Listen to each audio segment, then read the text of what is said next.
Almost there.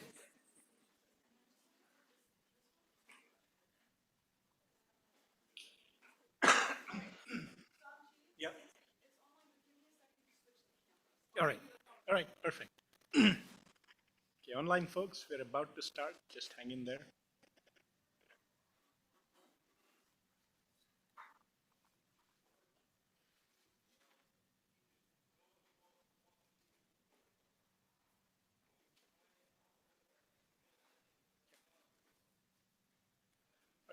Good morning, everybody in Baltimore, and good afternoon or evening or whatever time it is that you're watching this from your home or office somewhere else.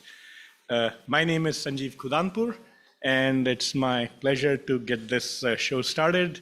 The program is up here in front of you.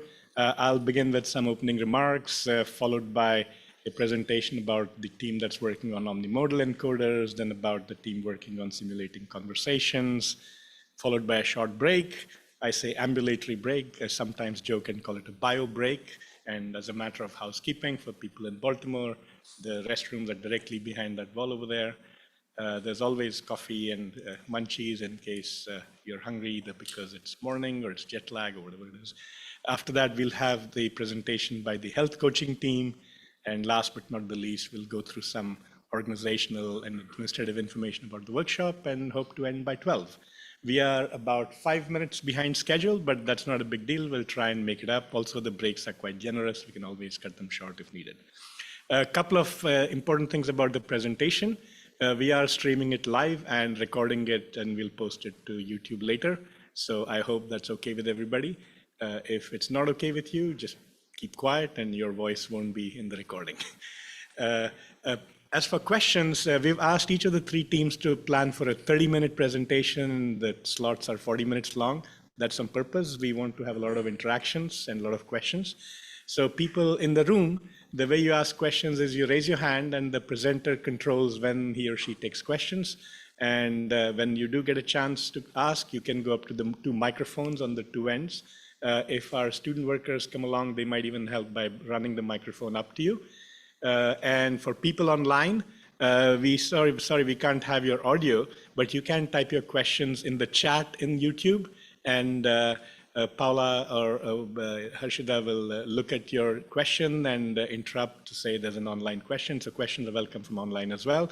Online audience, just know that there is a 20-something per second delay, the lag between what's happening here live and what goes out on YouTube. So your question, as you can imagine, will show up about half a minute after when you wanted to ask it, but we'll deal with it. So that's what it is. All right, so without further ado, let me get started. Brandy, is this, this is not going to the next one. Should I do, no, hold on. Okay, here we go, perfect. So this is the 12th Frederick Jelinek Memorial Workshop, but it's actually a 30-something workshop in our workshop series. And today's presentation is thanks to a lot of work by Paula Garcia, who I'll introduce in a few minutes, David Harvath, Andre Clay, Eva Boich, Antoine Laurent, and Manoush Merbani. These are the team leaders for the three teams that you'll hear from. But to tell you how we got to this point in JSOLT, I have to start really way back. And how far way back? Way back in the 1950s.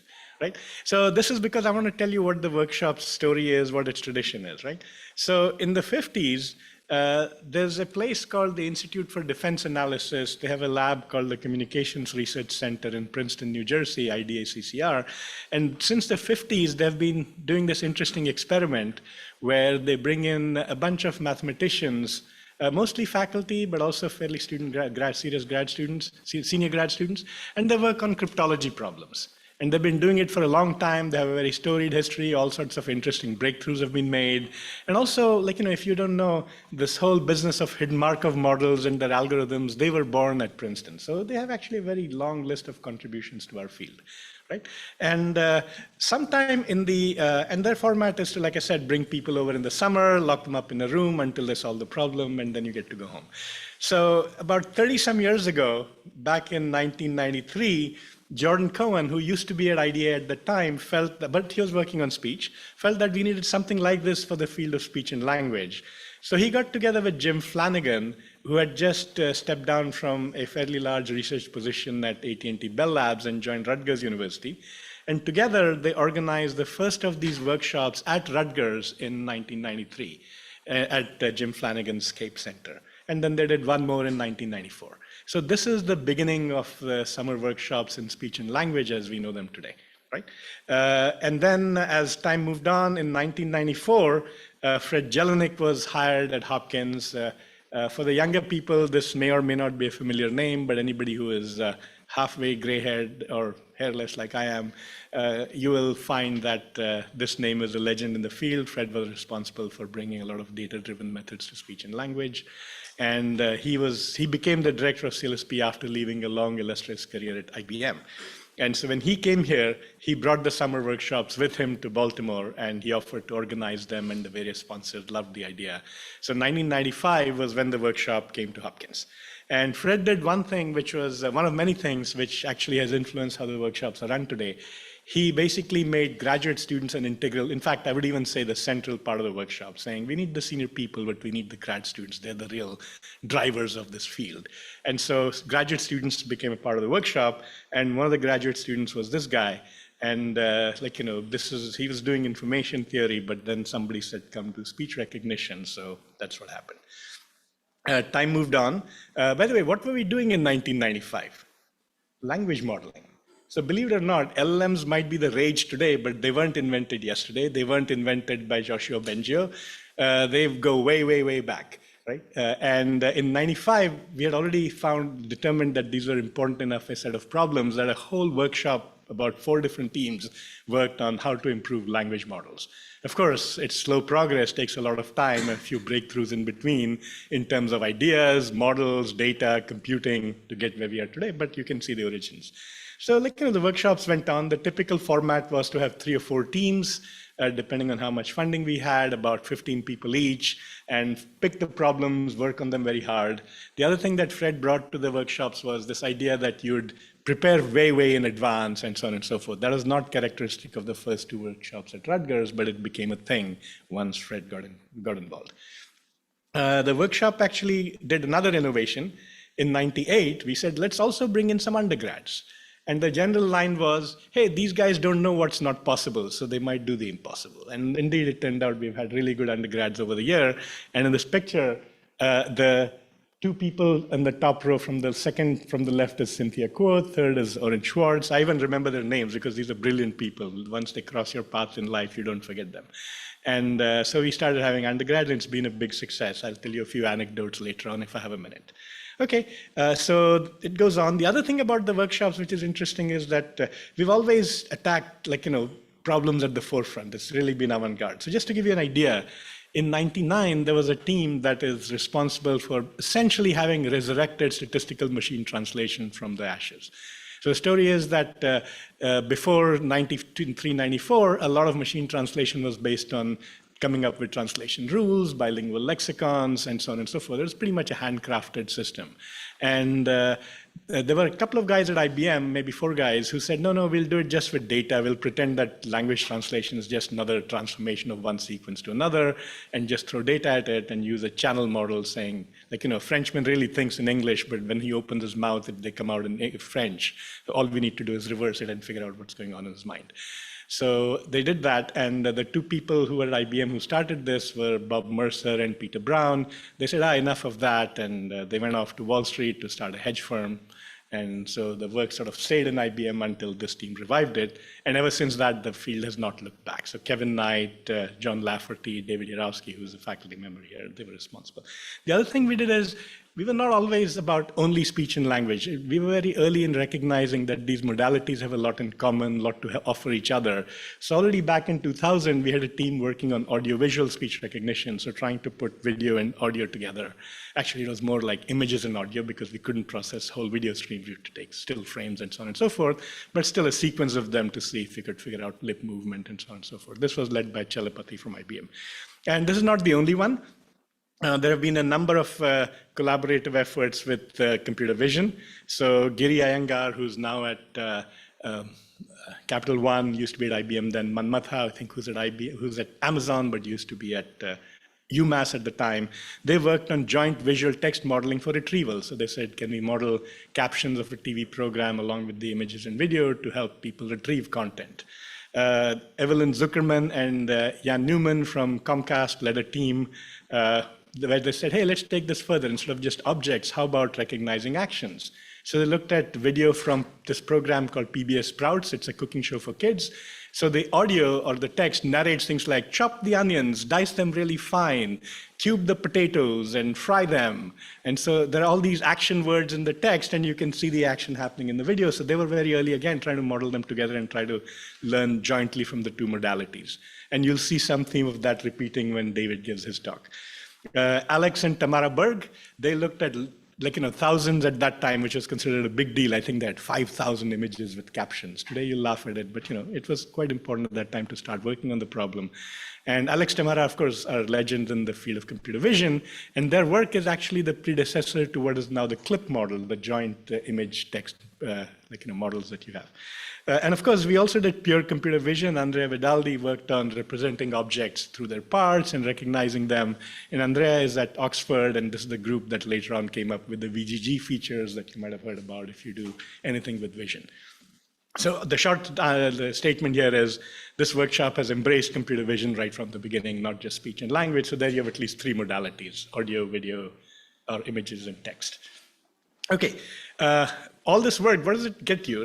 We've actually had a pretty good track record. We've had a bunch of breakthroughs, and the breakthroughs are not just, oh, we had a great finding. We then make those tools open and available to the whole world. So Philip Kuhn came up with the Moses toolkit in 2006, very successful, started at least a few dozen, maybe 100 companies using machine translation to do something that's commercially profitable or viable. Najim Dehak came up with iVectors. You can think of this as one of the first instances of representation learning where you take a variable length audio and represent it as a single vector. They were later on replaced by neural vectors called X vectors, but the core idea was already there. Dan Povey started working on the Kaldi speech recognition toolkit in the 2009 workshop. It went on to become the de facto standard for at least half a dozen years, maybe longer, in speech recognition. Again, there's a history of at least 50, 60 companies that use those open source tools to form profitable businesses. The Amazon Echo used the Kaldi as its core speech recognizer, and you, of course, all have heard about the Echo and Alexa. And then Shinji Watanabe led a team in 2018 working on another end-to-end sequence modeling toolkit called ESPNet, and that's also widely used in academia today. I could go on. In 2018, there was another team led by Sam Bowman, which created the GLUE benchmark. And today, if you look at LLMs, there are all these benchmarks everybody's trying to look good on. This is one of the early ones that said, if you want to do real language understanding, here's a benchmark that are interesting and hard questions. And if you can solve those, you can believe that you can do some serious language understanding. So the GLUE benchmark came out of the workshop work. So I can keep going about all the other things. But let me also tell you other fun stuff. So in 2014, these workshops, by the way, since 1995 till 2013, they were all here at Hopkins, not in this building. This building didn't exist. We were in an adjacent building. But then we said, okay, let's have it in Prague, because 2014 was a key year. Prague was celebrating some things. It was Fred's home. So we had the summer workshop in Prague, and that's when we named it the Jelinek Memorial Workshop, out of regard for him. And it was meant to be just a one-year thing, but the name stuck, so it has since then been called the Jelinek Memorial Workshop.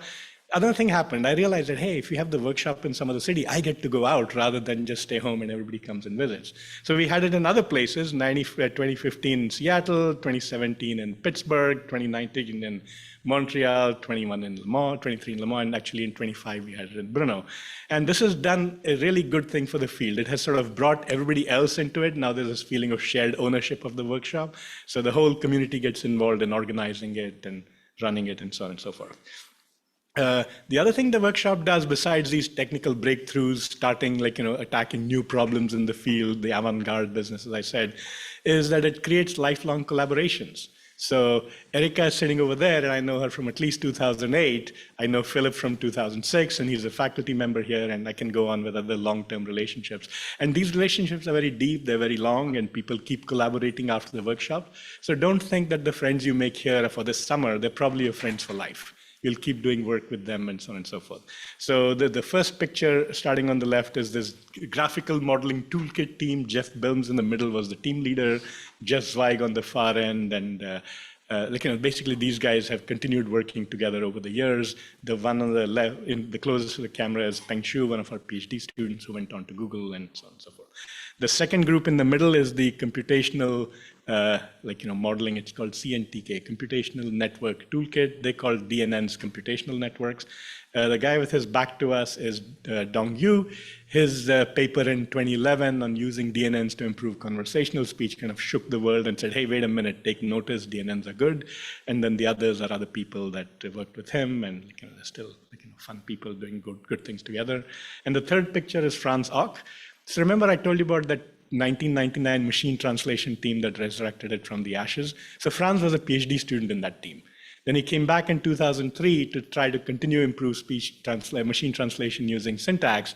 And a couple of years, and in that workshop, he also met with Klaus Macheri, who was, actually Klaus may have overlapped with him in grad school anyway. And they met again at the workshop, and later on, they both went to Google, and Franz basically started Google Translate. So you can say Google Translate was born here. Right? Of course, you think of the workshop as something that happens for 2 months or 8 weeks or 6 weeks. But for us at Hopkins, it's a year-long activity. We already start in September. By the time you go back home and start writing reports for this workshop, we'll be getting ready for next year's. We'll send out a call for proposals. And I'll tell you in a minute what they do. The main idea is to start asking people, hey, what do you think you want to work on the workshop next year? And we then get together, think about the ideas. That's when this so-called peer review meeting happens. It's like writing a proposal, except you write the proposal, and then you go in yourself and argue with the reviewers. So imagine if you submitted papers and got a chance to sit across with the reviewers and argue why your paper is good. At the end of it, we still vote, and we still choose the best 3 or 4 proposals, but that's how it goes. And then we start looking for money, because once we know what we're working on, it's easier to persuade somebody to pay for it rather than pay for an abstract idea that, oh, we'll do good research, fund us. That starts in December. Coming here for 6-8 weeks is no easy task, so we try to get commitments from senior people first. Once the senior members of the team are decided, they help us pick the grad students. And in parallel, we start a process for recruiting undergraduates. So by around March or so, we get the undergraduate application and select them. We typically ask the teams to meet in person at least once, preferably twice, because even though, you'll see in a minute, even though these people have thought about the idea before, this team typically has not worked together as a team before. So it's very important to get some personal chemistry going and understanding how everybody works. So we ask that they meet in person, usually 1 or 2 day meetings. And then finally, the workshop starts in June. And because we have so many grad students, and even a few undergrads in the workshop, we figure we need to bring everybody up to speed so that you're not focusing just on your team's problem, but also understanding or learning from the other teams. So we run a 2-week summer school. Initially, we ran it only for workshop people, but the word started getting around that, hey, this is a fun exercise. In fact, if you add up the lecture and lab times, the total contact hours are about 1.5 semesters worth of classes in a regular semester. So it's basically like taking a crash course in speech and language. And so other people often attend either the whole workshop or parts of it. In fact, the NACL likes it enough that they actually give us some money to run these things and so on and so forth. And then, of course, the main workshop starts, everybody comes, works together, and that's where you're here today. So this is the beginning of this, well, it's June 29th, but you can think of it as that starting point of the 6 weeks, right? Okay, so how did it go this year? Well, we had a call out in October, early October, and this is what it looked like. I'm not expecting you to read it. All I'm expecting you to see is that, we called for a bunch of things, suggested a few topics, but we said, this is not the only thing, propose whatever you like. And we received 22 responses. And these things are just typically 1 page long, right? They don't waste time writing a lot of things. Just let's start with what's the core idea. We do some basic filtering to make sure that the idea is reasonable, that it's actually a good fit for the workshop format. What do you mean by good fit? Well, we want to take advantage of the fact that we can bring different people together. So if you propose something and saying, oh, I and my 6 grad students and my lifelong collaborator will come to your place and work on this problem, we say, thank you very much. Keep doing what you're doing. Don't come here. So, so basically, we look for teams that really try to build bridges, collaborate. And the idea is that you think about things where you need somebody different from you, somebody with different ideas or different expertise to work on the problem with you, and use this as an opportunity to actually make that collaboration happen. Right? So we reviewed these 11 ideas, 2 people each. We sorted them and we selected 22, and we selected 11 to keep, thanked the other 11 for their ideas, and moved on. Then we had this 2 days of brainstorming. So we invited all the authors and said, hey, present your ideas, we'll discuss them. And if we have any questions or concerns, we'll tell you and you can answer them. And we had 50 plus people in that meeting, 30 from academia, including about half from JHU. We have a very large speech and language group with a lot of expertise. Then we had about 18 people from industry, the whole range, Amazon, Apple, Google, Meta, OpenAI, NVIDIA, a lot of people were there. And so we all brainstormed and came up with an idea. A few government people as well, because there are many government programs, as you'll see in a minute, that invest in these kinds of research activities. So these ideas are presented, critiqued, modified to respond to the reviewers' concerns or comments. We started Friday 6 p.m., ended Sunday at noon, had a vote, and 4 of these were deemed to be highly competitive ideas that are worth pursuing as workshop teams. We could this year only do funding for 3, so we were very sad to let one of them go. Hopefully, we can still work on it next year if the idea remains current and the people are available, but we'll see about that. So 3 ideas that made it through, and the good thing is this meeting also involves picking the people who will lead the teams, because when we tell people to suggest an idea, we say suggest it and beware, if we like it, you're to lead a team. And so people know that coming in, right? So the people who agreed to lead these teams were first, omnimodal encoders, David Harvath from UT Austin. And David's team has 4 senior people and 4 PhD students who are here full-time. And by that, I mean the students are here for 8 weeks and the senior people are here for at least 6 weeks, probably a little bit more. And then there are 4 PhD students who are part-time, and another 5 senior people who will come for a few days to a week or 2. And when I say these 4 students are part-time, what I mean is they're actually here full-time, but they have other commitments for some of their time. So I only count them as half. I'm pretty strict in counting these. There's no inflation of numbers in this one. Right. The second team is planning on simulating spoken conversation so that you can evaluate conversational AI systems. It's led by André Clake from Edinburgh and Antoine Laurent, who's now at a company called Pinode, used to be at Le Mans. They have 7 senior members here full-time, which is quite amazing, think about it. 6 PhD students and 1 undergrad, and they have 1 PhD student who's here for 6 weeks, and another senior member, 6 other senior members. And the third team is working on uncertainty-aware health coaching, and this involves human oversight. It has a longer title, but this is all that could fit on one line in my slides. They have 4 senior members, 3 PhD students, 2 undergrads who are here full-time, a couple of master's students who are also physically here full-time but have other responsibilities, so I count them as half, and 5 senior members who will come and go. So these are the 3 teams. Just to give you a quick sense of the demographics, there are 31 full-time people over here.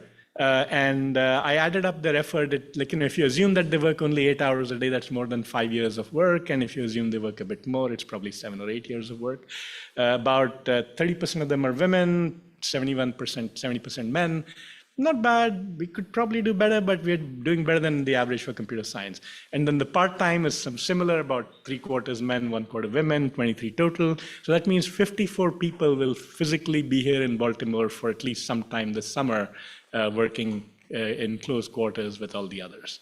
In terms of level of training or seniority, about 6% are undergrads, 37% grad, about 57 senior people. So we're a little bit more than half senior people and a little bit less than half students. Right?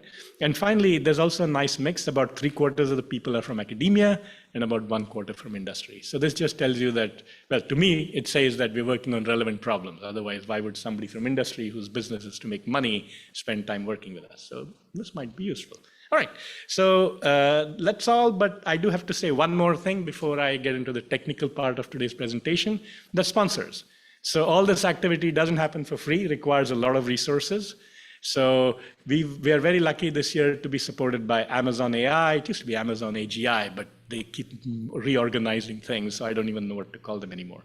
National Science Foundation, Johns Hopkins' own Human Language Technology Center of Excellence, which is a DoD-funded organization. They're giving us some money. Google DeepMind, and NACL. It used to be a North American chapter of the ACL, but now it's the Nations of the Americas chapter of the ACL. Thank you all for supporting us with hard money, but of course, it's not just money, it's also effort. And we get a lot of other in-kind contributions. So CLSP itself, which is the host of this whole thing, provides all the staff and event support for this, and that's serious money. If you had to do it somewhere else, it would cost money. The Data Science and AI Institute, I'll tell you more about it another occasion. They're providing us a bunch of computing this year. The Whiting School of Engineering provides us all the facility, the auditoriums, the meeting rooms, and so on and so forth, the lounge.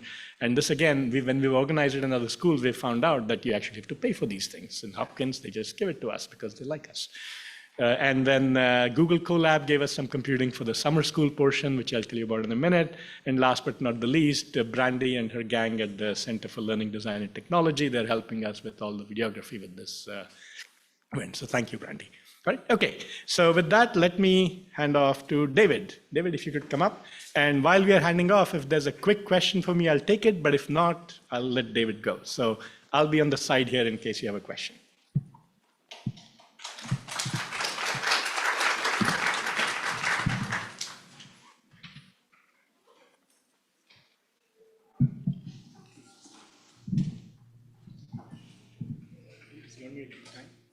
Pardon? Do you want me to keep time? Sure. And I think I just need the H.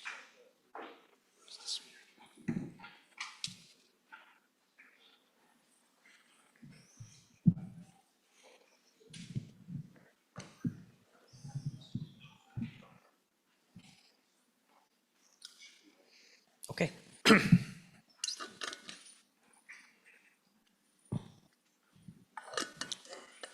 Okay, so my name is David Harwath. I am an assistant professor at the Computer Science Department at the University of Texas at Austin. And I'm going to be leading the Omnimodal Encoders team at this summer's workshop. There we go. So I think it's, something that everybody's familiar with nowadays, that multimodal LLMs are replacing task-specific models, just like we've seen text-based LLMs kind of encompass all the things that you would want to do in NLP.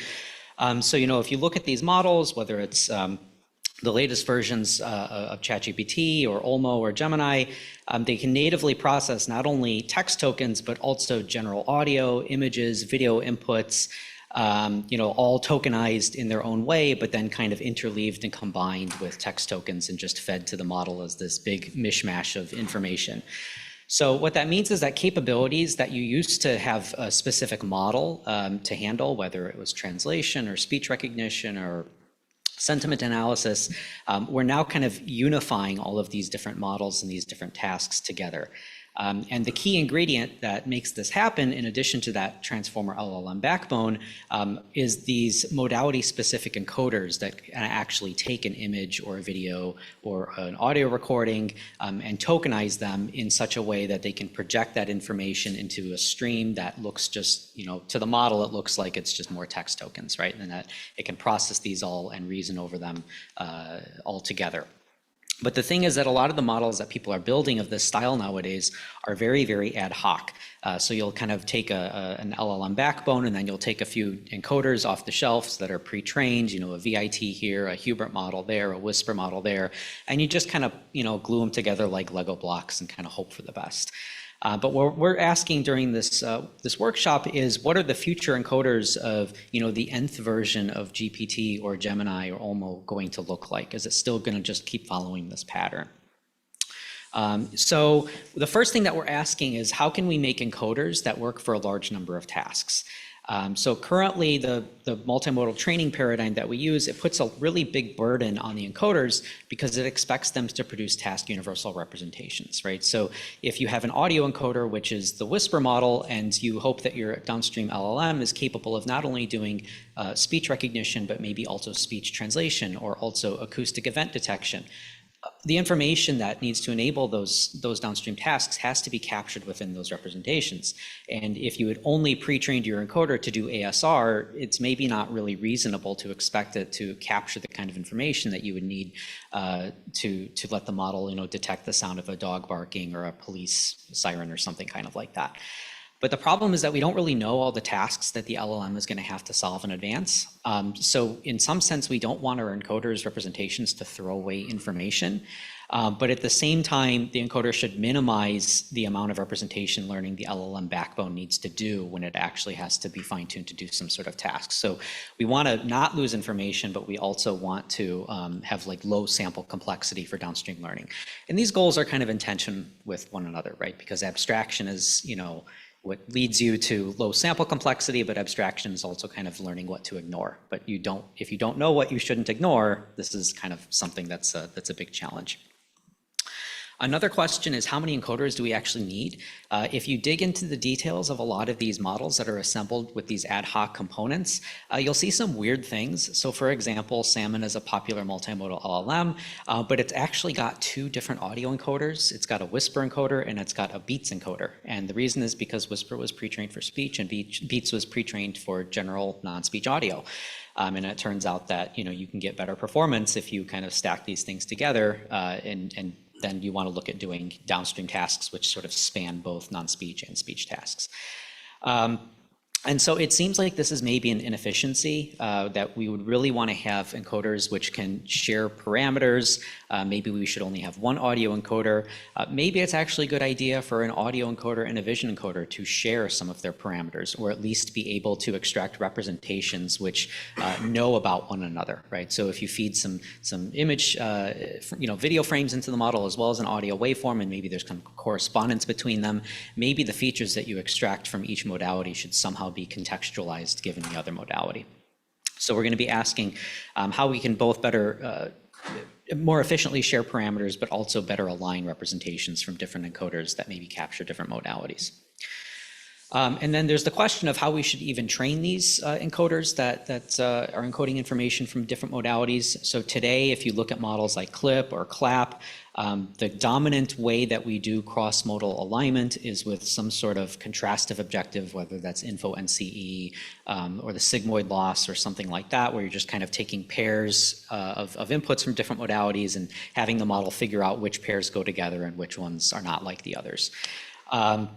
But this is a problem because it kind of only focuses on getting the model to learn the mutual information between the modalities. So it's sort of predictive of one modality given the other. And it doesn't really encourage the representations to retain the private information that may only exist in one modality, right? So, if you transcribe speech into text, you get the words, but maybe you lose the affect or the speaker's identity. So we want to be able to build representations which somehow keep both the private as well as the shared information, but maybe disentangle them in some way. And then finally, there's the question of how do you even choose an encoder? So, if you are building an LLM and you want to make it multimodal, and you go to the giant library of models on Hugging Face, how do you know which ones that you should actually choose to use? Or maybe you develop a new encoder as a researcher, as a grad student, and you want to be able to tell whether this thing is actually going to be good when you plug it into some large multimodal model, but it's very, very expensive, right? The proof is in the pudding, and you only get the pudding if you hook up the models together and you train them on a lot of different tasks, and then you run really exhaustive evaluations over this entire integrated model. So this is really expensive, it's really, really time consuming, and it would be better if we could have some kind of way of doing a lightweight stress test of encoders to kind of predict their performance for many, many different tasks without actually having to go through all this trouble. So we're actually going to be trying to build intrinsic evaluations of new encoders that don't require them to be integrated into a downstream LLM, and maybe don't even need to have a specific set of tasks specified that you're going to evaluate them on a priori. Okay, so summarizing those goals, we're going to be trying to build task universal encoders for LLMs. We're going to be trying to build modality universal encoders, or at least ask how far can we get to that point. And we're going to be trying to look at building efficient evaluation metrics for encoders, which are somehow predictive of the downstream performance you would get when you integrate them with a larger LLM backbone. So we have a really amazing and really large and really diverse team from lots of different places. So I'm from UT, and we also have, as our other full-time members here on site, Pavel Golik from Google, Matthew Wiesner from JHU, who's going to be here next week, RJ Antonello over here from Columbia. We also have Karen Levescu coming for several weeks from TTIC. Georg Heigold from Google is going to be here in person part-time. Desh Raj from NVIDIA. Rohan Gao, just down the street at UMD. He's a computer vision faculty there who's going to be helping out with some of the multimodal learning we're doing. Shankar Kumar from Google, Bowen Shi from Meta, Nima Mascarani from Columbia, and then a bunch of PhD students, Roger from UT, Jessica Yang from TTIC, Chinro from CMU, Lin Yanghe from Columbia, and then Sihan Xiao, Zihao Wei, Sihan from JHU, Ziha from UMD, and then Sandra and Deb and Xavier from JHU, and then finally an undergrad, Krishna Shah, who's helping out remotely from UT. So we're organizing all of the work that we're doing in a series of work packages. So what we have been working on so far is building an initial shared evaluation framework, which we've all contributed to. And this is something that we did before the workshop. And then we set out a bunch of milestones that we're going to be completing during the workshop. So this is going to be work packages 2 through 6, which basically break down the 3 different goals that I described into manageable chunks. And then I've listed all the different students and senior researchers are going to be working on each one of those directions. So what we built before the workshop is an evaluation framework, which looks a little bit like this. So you have some sort of model library, maybe an LLM or and a set of encoders, and then that can kind of branch out into 2 different directions. We've got a heavyweight evaluation where you're going to be evaluating the performance of the LLM as well as the encoders on a variety of different downstream tasks. And then we have lightweight evaluations, which only look at how well do the encoders work, maybe in a task-specific way, maybe something which is a more intrinsic measure of the model itself. But the goal here is that we want to be able to run the lightweight evaluation on the encoders and then somehow predict what the performance is going to be when you hook them up to a larger model. So the plan that we're going to be following for integrating the work that we do during the workshop into this larger framework is 2 of the work packages are going to be expanding the lightweight evaluation that we're doing. So we're going to be adding fMRI prediction as one of our intrinsic evaluations, as well as a larger set of intrinsic evaluations that I'll talk about in a few slides. And then we're going to be using this framework to develop new encoder models that follow all those different kind of directions that I laid out, and then we'll be using the framework to evaluate them all together. So now what I'm going to do is I'm going to start going over a couple of slides from each individual work package. So these slides were put together by the leaders of each one of these directions, who I've listed their names down here. So I'll first talk about evaluation, led by Pavel, Georg, and Shankar. So the goal here is, given 2 encoders, how can we compare their representations or their quality in isolation without actually having to have any kind of dependency on some downstream LLM or maybe even any kind of downstream applications that you would specifically have in mind. So we want to basically isolate the effect of each modality as well as modality combinations. So one thing that we're going to be looking at during the workshop is, actually, I'm going to start with this slide here. So what we've done so far is we've laid out a whole bunch of existing, well-known, well-established benchmarks. So we basically did a really large literature review to try and find what are all of what we think are the best evaluations that people are using currently. There's a really large number of them, both for encoder-specific evaluation as well as multimodal LLM evaluation. We identified a set of those that we thought would be sort of broad spectrum, but also easy to integrate with one another, and also high quality. So the ones that I've bolded here are going to be our downstream LLM plus encoder evaluations. So they're going to be encompassing trimodal, reasoning, text, audio, and vision, as well as audio text, and then vision and text and MMME Pro. And so those are going to be our heavyweight evaluations. And then we're going to have a bunch of lightweight evaluations, MSEB, MIEB, MTEB, so, massive speech embedding benchmark, massive image embedding benchmark, massive text embedding benchmark, for those of you who haven't seen them before. Basically, these are going to be the basis of our sort of task-specific encoder evaluations that we're going to be starting off with. So this is what we've already built, but what we're going to be doing is adding additional evaluations to the lightweight pool. And a lot of these are going to focus on task agnostic things, like what's the compressibility of the weights or the embeddings that you can get from a particular encoder. What's the kind of sparsity or rank analysis that you can do on the different layers? What do the attention weight patterns look like? Things like that. What are information theoretic metrics that we can come up with that tell us something about the kind of representations that are output by these encoders? So these are things that we're going to be focusing on that aren't really tied to any one task, but we want to see if they're actually predictive of performance, either on the encoder-specific tasks or on the downstream LLM plus encoder tasks. And then we'll be validating this with that kind of correlation analysis. So moving on to the multimodal encoders direction, which is led by Jessica, Karen, Bowen, Zihao, Deb, and Rohan. Today's multimodal language models, like I mentioned, they mostly combine off-the-shelf modality-specific encoders and LLMs, but we want these things to be more aware of one another, or perhaps even largely trained or unified in some kind of way. So the high-level goal here is that we're going to have data from multiple or maybe any modality go into the encoders, and some sort of representation comes out that contains enough information for any kind of arbitrary task that you would want to do downstream. So this kind of harkens back to what I mentioned about the shared versus the private information dilemma, where we want to be able to have representations that capture the linguistic content from speech and text, but they don't ignore the things like the speaker identity or the emotion that's private to the speech modality. We're also asking what level of abstraction these encoders should represent.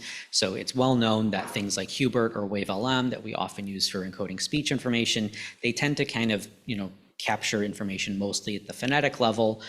Text encoders represent subwords, image encoders represent patches and edges and things like that. But the question is, should our encoders actually be representing anything higher level than that, or should we just leave all of that extraction of, larger abstractions to the backbone LLM?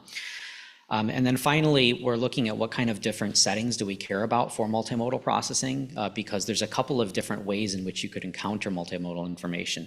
Sometimes information is naturally synchronized, like when you're watching a video, you're going to have audio and maybe text transcriptions and the video all synchronized together, and so there's actually some sort of temporal correspondence between the modalities. But other times, the modalities are not directly related, but they're contextually related to one another, right? So it wouldn't be, two modalities originating from the same source, but it would be, a spoken question or a written question about some other piece of information, but where there isn't actually a natural temporal synchronization.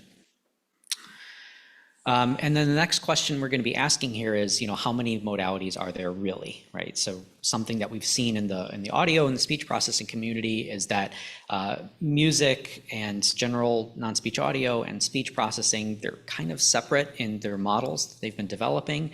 And it may not be best to be thinking about these things as different modalities, but rather just different facets of the same underlying modality. Analogously to that, images and videos can be processed by the same encoder, so maybe we should be doing something similar here. And then finally, we're going to be looking at how different modalities interact with one another, how to better coordinate the interactions between the modalities by maximizing the contribution of each. And when modalities provide conflicting information to the model, how do you kind of resolve that? So one of the models that we're going to be looking at here is in trying to build MOE models for our encoders. So MOE is a popular modeling paradigm that you're seeing a lot in the LLM backbone, but we're actually going to be asking whether we can train MOE encoders themselves. So there's some sort of general knowledge module, which is going to take information from text or from images or from audio, and then you'll have specific expert modules, which would be modality specific, and you could activate those, one at a time, or maybe this could be learned, and we find that sometimes it's useful to activate the text expert on speech input or something kind of like that. And then the idea is that we could train this kind of more unified model to hopefully get better efficiency in parameter sharing, but maybe also better cross-pollination between the modalities when we do our encoding. So the current status here is that the training and evaluation setups are largely in place, which I just talked about. We have initial code bases prepared for the proposed approach tested on speech and text, that MOE model, and then during the workshop, we're going to be expanding this out, running larger experiments and adding modalities. The next thing that we're going to be looking at, how am I doing on time? Okay. Next thing we're going to be looking at is joint training of LLMs and speech encoders, although that's kind of where we're starting off, but the idea is that maybe if we develop something that works for speech, we could extend it to other modalities like vision. But one of the problems that we've identified here is that if you work with speech text joint LLMs, one of the things that you've noticed is that the frame rate of speech information is much higher than the token rate, really, I guess. The same utterance expressed in speech is going to take up a lot more tokens than the same utterance transcribed into text. And it seems like this imbalance may not be a good thing. And one thing that we're interested in looking at is whether there's actually ways in which we can learn to kind of do almost like BPE on speech tokens. If we can have sort of a learnable segmenter which learns how to aggregate information across speech frames and then gets more compressed, temporally compressed tokens out of that, which are maybe better aligned with the text tokens, then this could be a good thing. So obviously there's ways that we could do this with things like forced alignment, which we're exploring, but we're also looking at using reinforcement learning as a way to figure out the right segmentation to use for audio.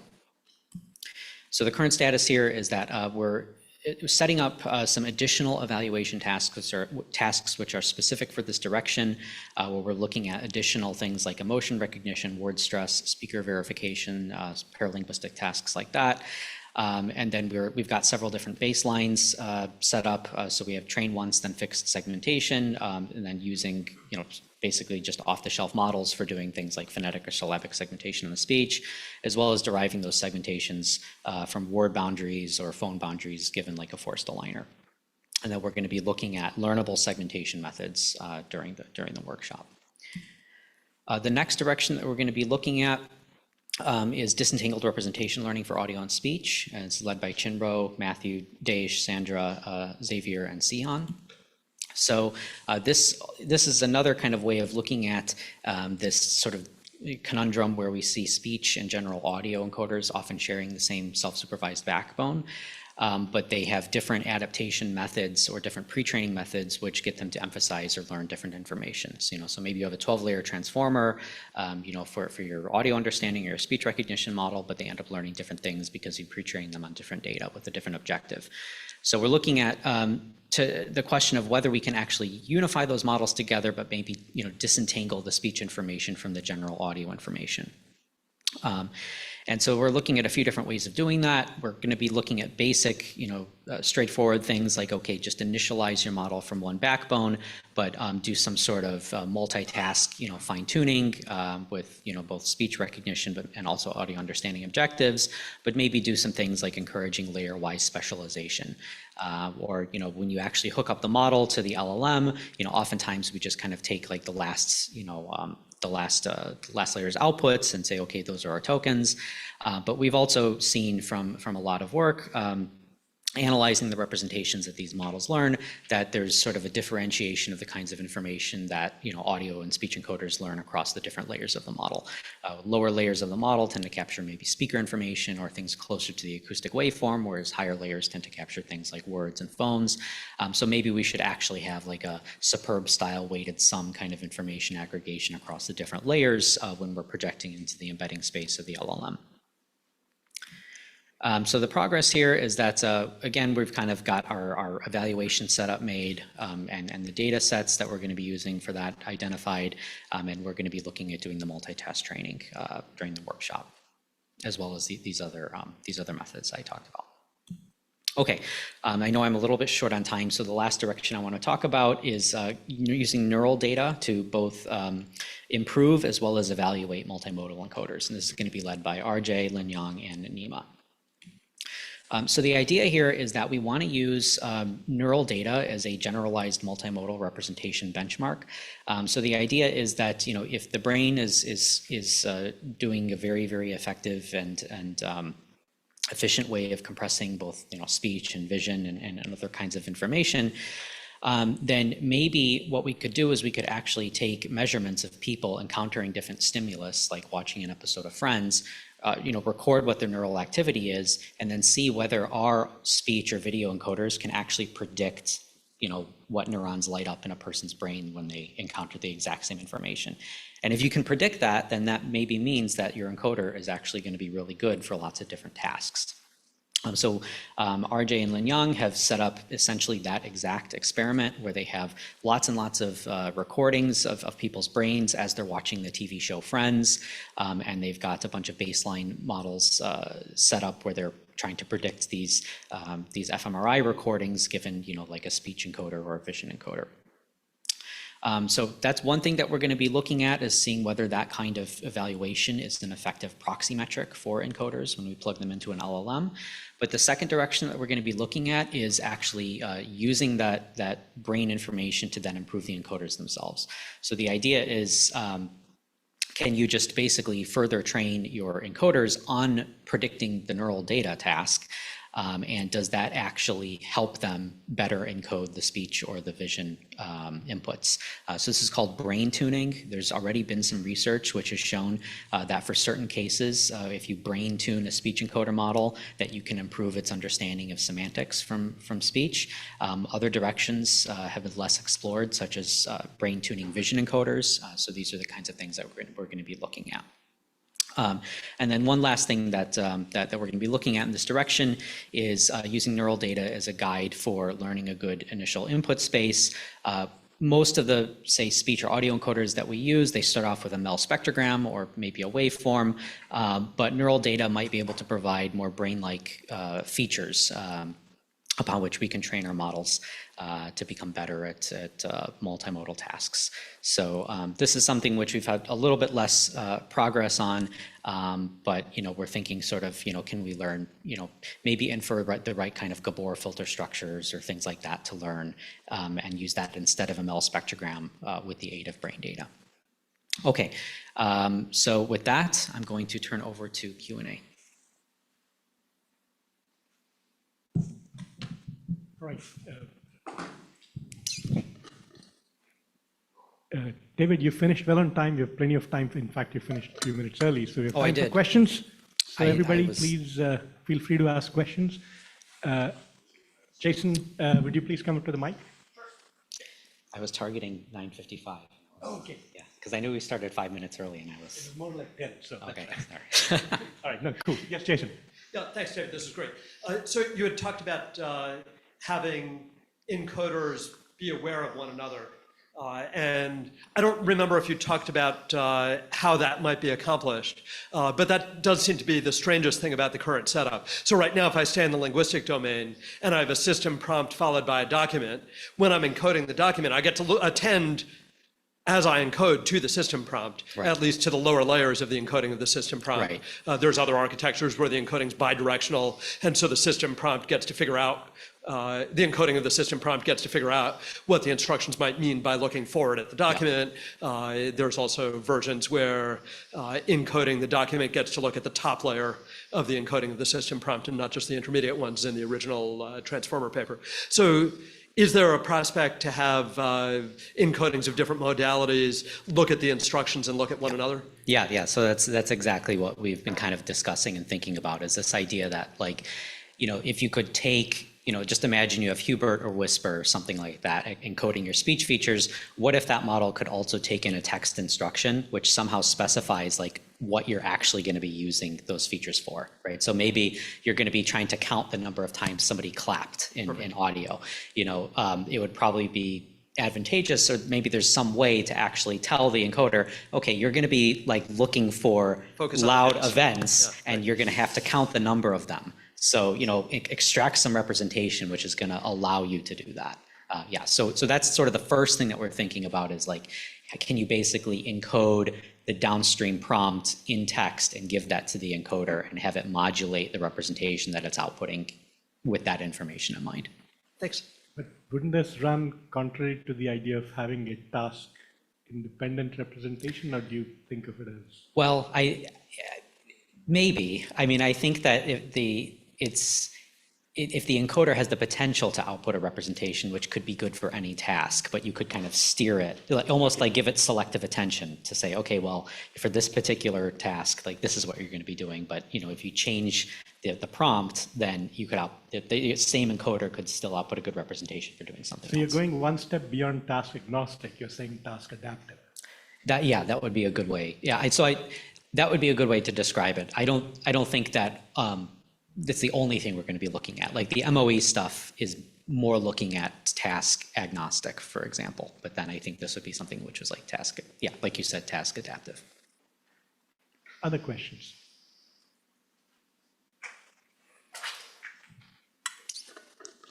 Hi, David. So my question is about the encoders. So, in the era of the voice agents, like we care about, especially in industry, the causal and, streaming encoders rather than non-causal one. So are you going to explore such thing, or you're basically agnostic to either non-causal offline or, yeah? Yeah, that's a great question. I think it's probably going to be easiest for us initially to be thinking about non-causal encoders. It's sort of easier and quicker to run experiments and things like that. But I can definitely see if we find things that work in the non-causal setting, say after the workshop, looking and saying, okay, can we do causal masking and get these things to actually work well for streaming settings. Great, thank you.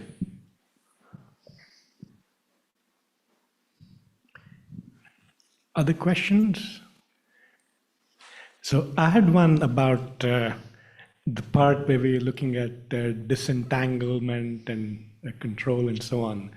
So the main idea, I understood it to be that you called it superb style. I don't know if people know. Maybe you can spend a minute telling people what the superb style weight combination is. But more importantly, this also has that feel of adapt to specific tasks. Yeah. I was wondering if you guys are thinking about perhaps still a task agnostic disentangling, at least in broad categories, like, these are good representations if you want to get to the lexical payload of the signal. These are good representations if you want to get at anything that's ambient, pervasive across the signal, like the speaker's identity or the nature of the room or whatever. These are good representations if you want to look at transient phenomena in the signal, like cars honking or birds chirping. Yeah. I don't know what a good ontology would be of disentanglement, but I'm wondering whether you're thinking about that. So two-part, maybe just tell people what superb style is and then whether there's any merit or thought in disentanglement that's agnostic to task. So so I completely agree with that. I'll restate what superb style representation aggregation is. So basically, for those of you who don't know, superb is a large it's a large set of speech understanding benchmarks. It was initially, I think, 10 different tasks, and now there's new versions of it which have added different tasks. But the original version of it was basically, can you evaluate something like a Wave2Vec 2.0 model across not just speech recognition, but also emotion recognition and speaker verification, sort of a wide range of tasks which force you to look at how predictive the model is, both of different types of information. So, speaker identity versus paralinguistics versus content, but also information which has sort of a different temporal density or temporal spread, right? So, phones would be something which change very, very quickly, whereas emotion is maybe something where you have to pool over a long amount of time within the speech waveform in order to actually infer someone's emotional state. And so the kind of idea that superb, one of the discoveries which I think this line of work made, is this idea that if you want to train like a linear predictor for these different kinds of tasks, with like a frozen Wave2Vec 2 backbone, one of the best ways of doing that is to say, well, I know that the information that's going to be predictive of phones versus speaker identity versus information lives in a different place in the model, let's say a different layer, but I don't know a priori exactly which one that's going to be. So what you should do is say, okay, just output all the different layers from the model, but then attach each one to a coefficient. And you basically learn what that coefficient is, and you take a weighted sum over all of the different layers of the model, and then you train your linear predictor for emotion recognition or speaker, classification on top of that. So, one way that you could imagine, then sort of bringing that over to what we're working on here is if we find, that there's different layers of an encoder that are good for doing speech transcription and other, layers which are good for doing audio event detection, that you would maybe want to be able to, like Sanjeev said, sort of adaptively change which layers you're paying attention to as you're extracting the representations. And maybe you would do that in response to a text prompt, guide, like telling the encoder, okay, this is what you're going to be doing. I think the alternative to that, which Sanjeev was talking about, is this idea of, well, rather than than steering these coefficients for taking this weighted sum at task time, why don't you just learn different subspaces for for speaker information and for audio events and for emotion and for lexical content, and just say, okay, we're going to extract everything all the time, and these all just live in the same giant vector space, but they occupy sort of different neighborhoods of that vector space. And I think that, like Sanjeev said, that the central problem there is sort of the ontological problem, which is, well, how do you define what that structure of that subspace should be a priori? But I think that is something that we would like to look at and work on during the workshop. So they're kind of, I think, two slightly different complementary ways of thinking about this problem. Thanks. We have time for one or two more questions. Paula, yes. Just a very quick question.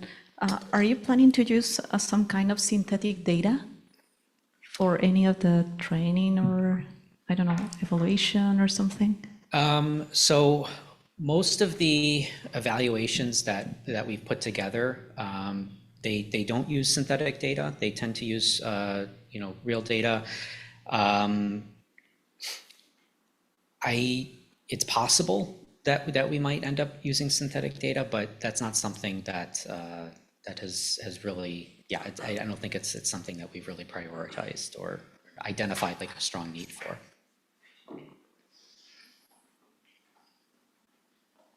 I mean, I think there's different forms of synthetic data. There's where you generate something completely from scratch, or okay, we can mix noise into speech waveforms, or and we can create new examples from real data. So I think it's more likely we would do something of that flavor. Yeah, there are like some directions that I have heard recently that they use like a lot of synthetic data, noise, and also like different personas and profiles and things like that. So I don't know if that's a direction that you want to explore. Yeah, I think the one risk there is, I mean, because we have been, so back at my lab at UT, we've been building data sets recently for doing like multilingual speech editing deepfake detection. So there's a lot of synthetic data generation we have to do there. And, generating data is actually, it takes a long time, and it's, it's computationally expensive in its own right. So I think we'd like to avoid that if we can. Okay, thank you. Cool. Are there any questions online?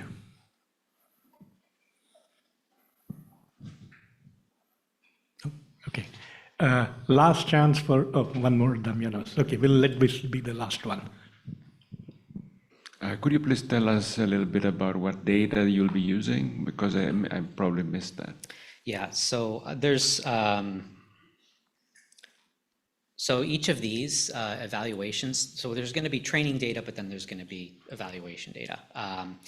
And the evaluation data is going to be mostly coming from these benchmarks here, as well as, the neuromod data is already on there. So each of these are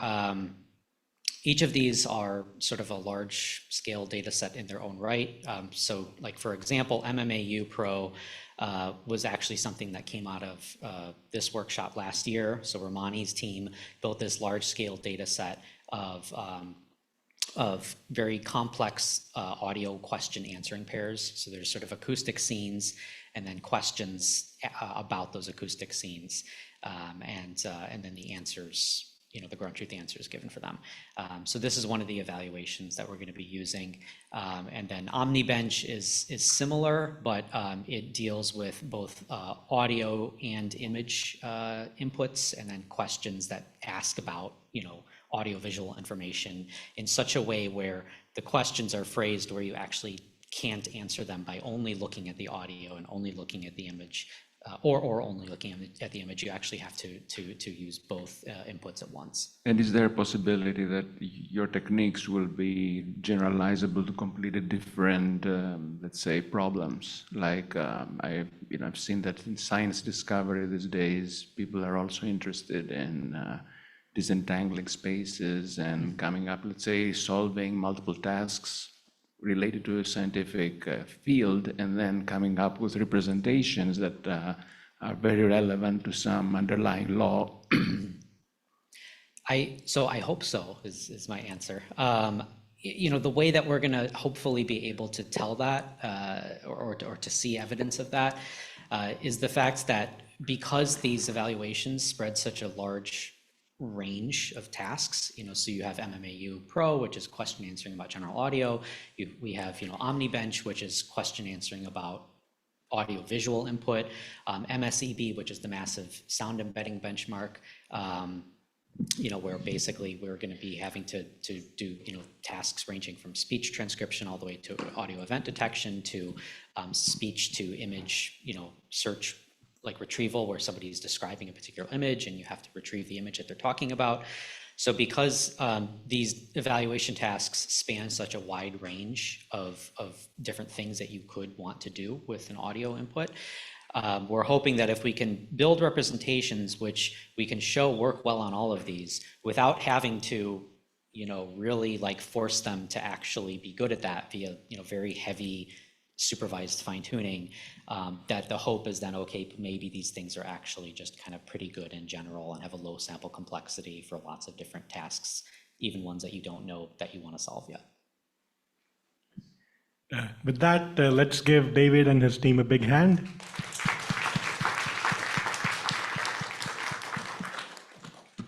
Next, we'll have Andre and Antoine present for the synthetic conversation generation team. While Andre is setting up, let me just tell the online audience, somebody asked a question as to whether this presentation will be available afterwards.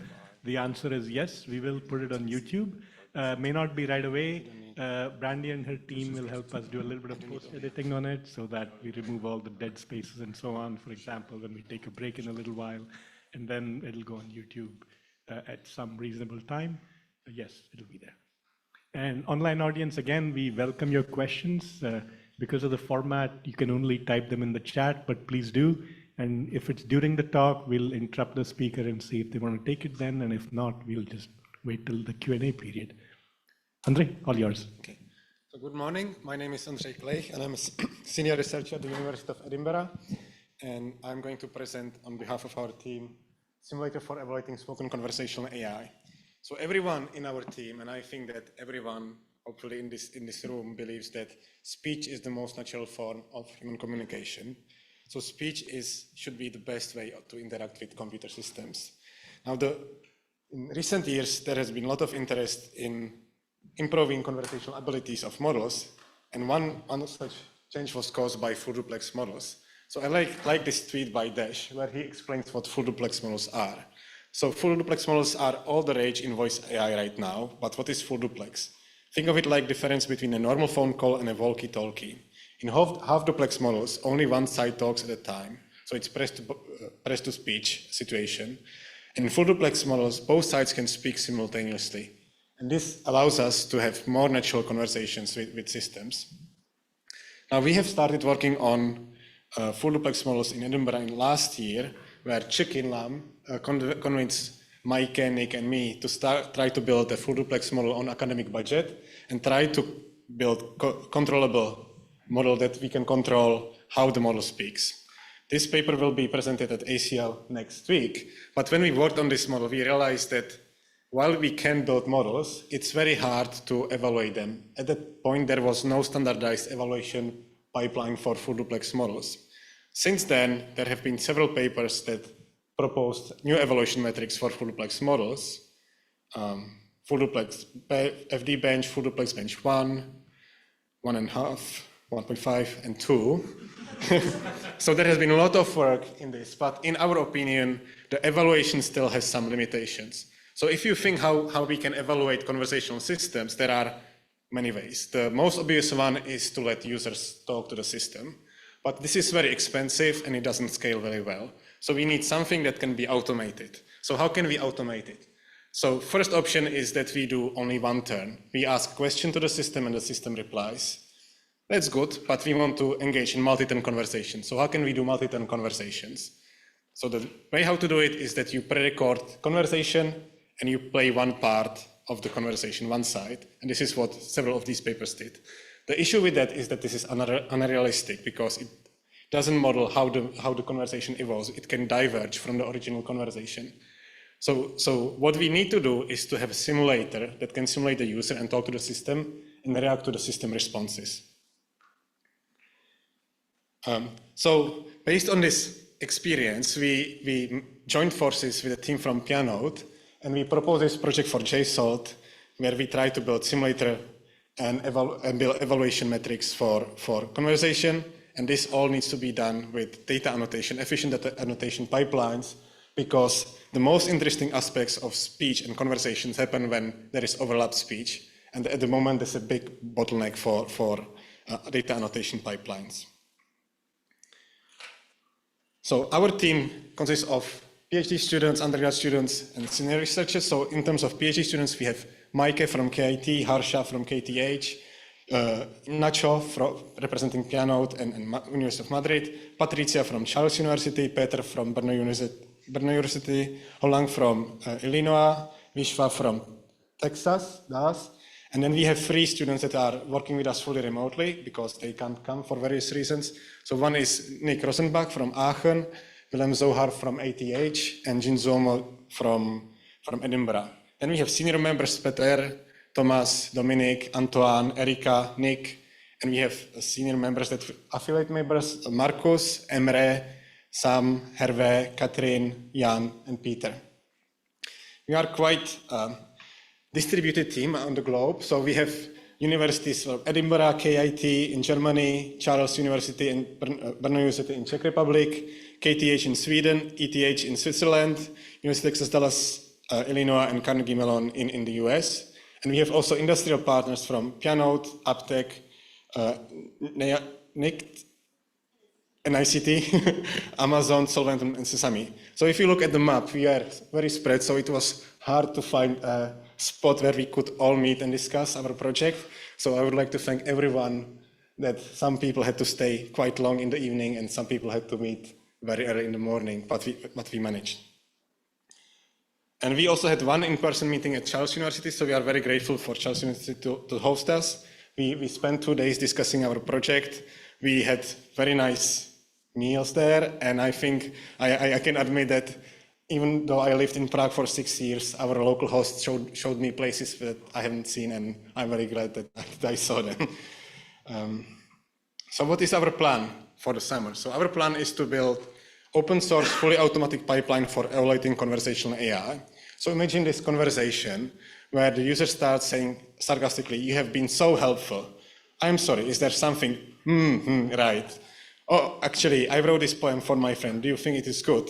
And the conversation can continue like this. So if we want to evaluate this conversation, we want to evaluate the conversational quality, but we also want to evaluate for the full duplex competence. We want to know that the system can appropriately react to backchanneling or interruptions. And we also want to make sure that it is aware of paralinguistics, that because of the cascaded system loss of information, we can prevent it with full duplex models, and the full duplex models can understand emotions or sarcasm. So in the summer, we will build an open source user simulator that can follow instructions, what it should talk about, converse with the tested system, backchannel, interrupt the tested system, and produce a range of paralinguistic features and mimic diverse speaker characteristics.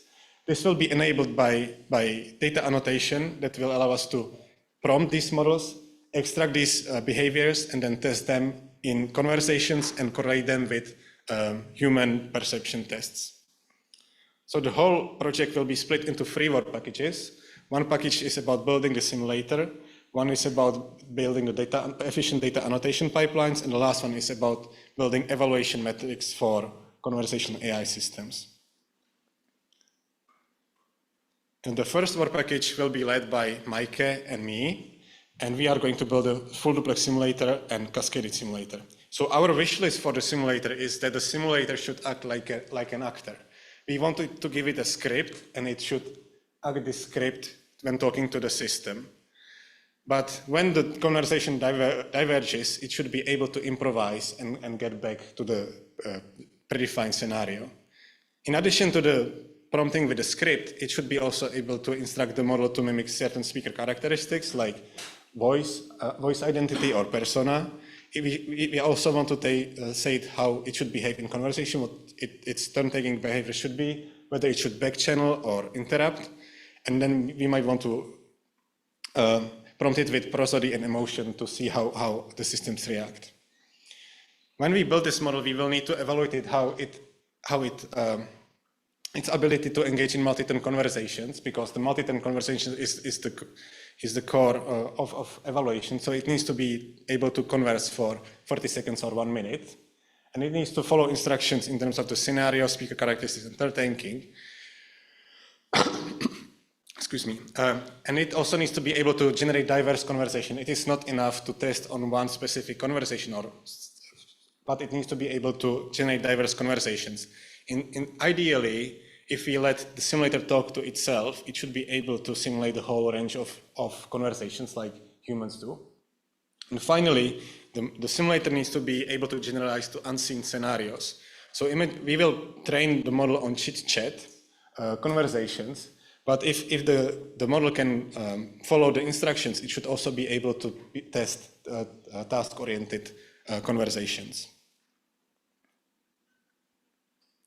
Now we will use both approaches for building the simulator. We will use the cascaded simulator and full duplex simulator because they have different properties that might be useful for testing conversations. So the cascaded simulators are good because they are data efficient. You can train them on single speaker, you can train ASR on single speaker data, use pre-trained LLM, and then use TTS model. We can also control the lexical content of the conversations because of the LLMs. We can say what they should say. And the LLMs also retain knowledge that they were trained for, so they are good for question answering or following instructions. The problem with cascaded simulators is that they have high latency, so the conversation might not be as natural as they should be.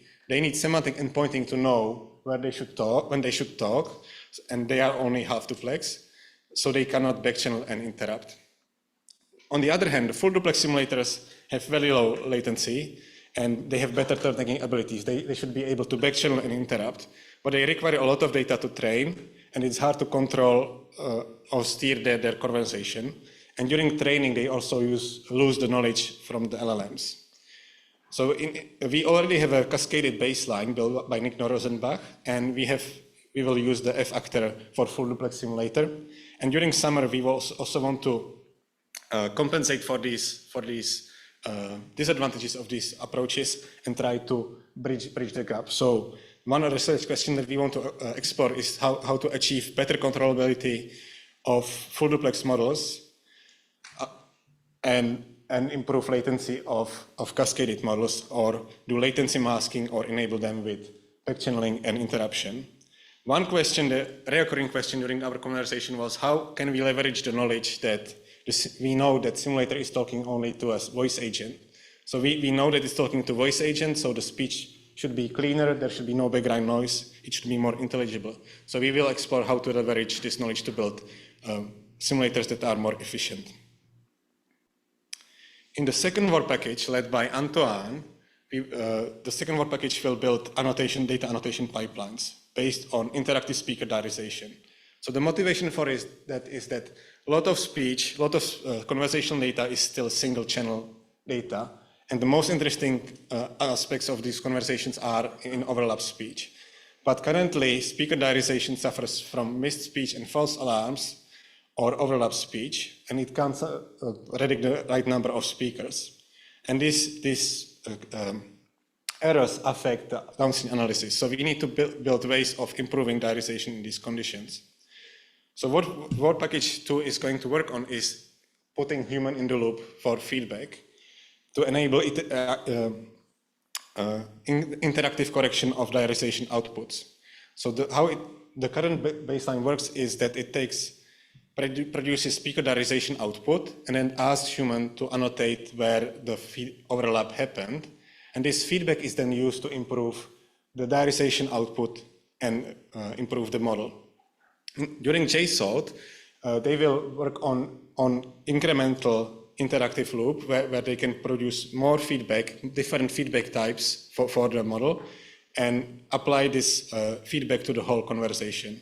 So the main challenge for that is how to design this efficiently so they can apply it to the whole conversation, which can be several minutes long.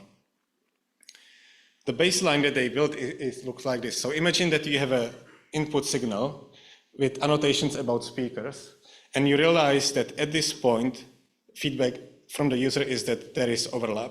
So this single point, single click on the timeline can enable the human in the loop pipeline to resegment the speech and realize that there are two speakers and assign the appropriate time boundaries for those segments. With this pipeline, this will enable us to build better evaluation for conversations, because we will be able to better detect back channels and interruptions. And this information can then be fed into the Work Package 3 for evaluating conversations, but also to better annotate training data for the simulator. In Work Package 3, led by Erika Cooper and Nick Sanders, they will design evaluation metrics for conversational systems. So currently, full duplex models, there are already several evaluation approaches that I've shown at the beginning, which evaluate turn taking rate, back channel capability, pause handling, and model performance over multiple turns. But there are many other ways how we can evaluate conversations. One of them might be perceptual ratings from users and interlocutors from real conversations. We want to know whether we can correlate perceptual ratings of speakers that are involved in the conversations and listeners that are not involved in the conversations to predict their enjoyment or other attributes. We also want to evaluate non-lexical evaluation like prosody, paralinguistics, and expressiveness of conversational systems. But we also need to evaluate whether we can control them and whether these models follow instructions. And finally, we also want to evaluate whether we can model uncertainty about predictions of these models to steer their behavior during deployment. So there are two main approaches that the Work Package 3 will explore during the workshop. One is based on distributional approaches. So they will try to extract distributional metrics about conversations to compare distribution of conversation of real conversations and synthetic conversations. And once they have these distributional metrics, they will try to correlate them with human perception to see whether these differences in these generated distributions correlate with what users want. The second line of research will be based on large language models or speech language models as a judge, and they will try to estimate conversational quality of conversations, entrainment, whether the system adapts to the user, etc.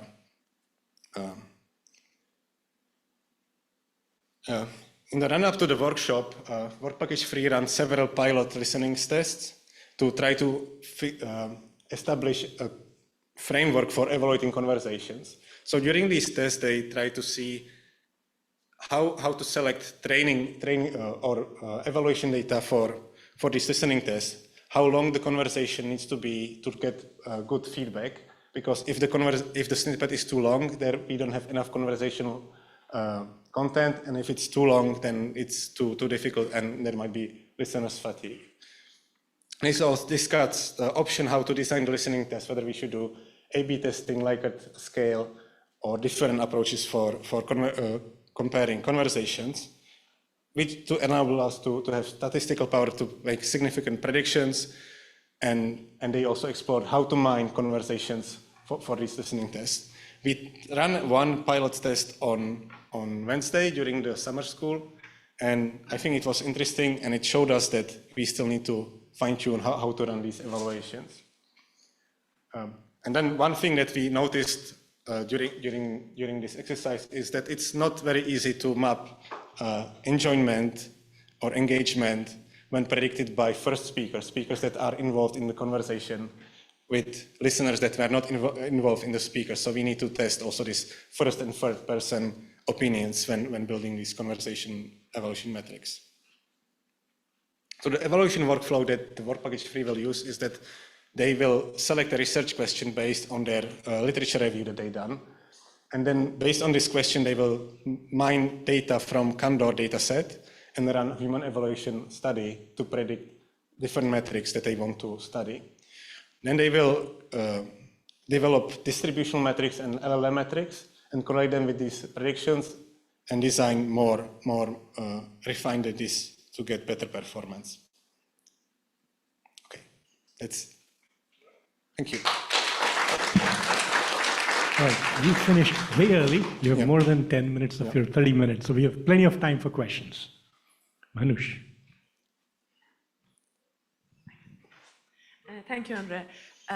Your evaluation framework is really comprehensive, and I really like that you have the feedback loop and you have also human involved. This is a really good evaluation for a full duplex model that we want to see how good it can produce human-like speech. My question is that the end goal for your user simulator is actually being able to evaluate other systems, as far as I understand, kind of voice AI systems. So how do you plan to do downstream basically testing to see if a real person would interact with a voice AI agentic system versus your user simulator? How would the measurements on those conversations change? Yes. I think this is a good question that we discussed a lot, and it boils down on the problem that we don't have data of users talking to AI systems. So one way how to do it is that we will evaluate that simulator can generate, if the simulator talks to the simulator, that it can generate conversations like real users. So that's a proxy for the task. If the simulator can do that, then we think that it behaves like a real user and can talk to the system. Okay, thank you. Damianos. So there was one slide where you showed some kind of evaluation metric or measure using distributional similarity of some kind. Yes. Can you give an example what you mean by that? Yes, so for example, one distribution that you could measure on a set of conversation is how long are the turns on average, for example. So you could have average of turn duration and then compare them between two systems. So for example, when you have cascaded models, you will see another metric that you will see is the latency between systems. So what is the silence between two turns? And you can then compare these distributions and see whether the simulator is getting closer to the real conversations.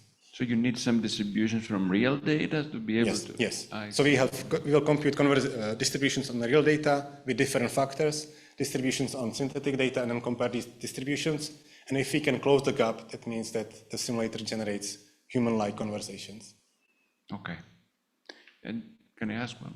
So if there is, let's say, a metric, especially for, systems that are used in customer service situations, let's say there is a metric which measures customer satisfaction. Yes. So can I, have this measure being computed in real time and be able to control the, let's say, this agent so that the customer satisfaction doesn't, go down, it goes up as the conversation goes on? Yes, so we didn't think about that, but I think it would be related to the model uncertainty, modeling the uncertainty and steering the direction of the simulation.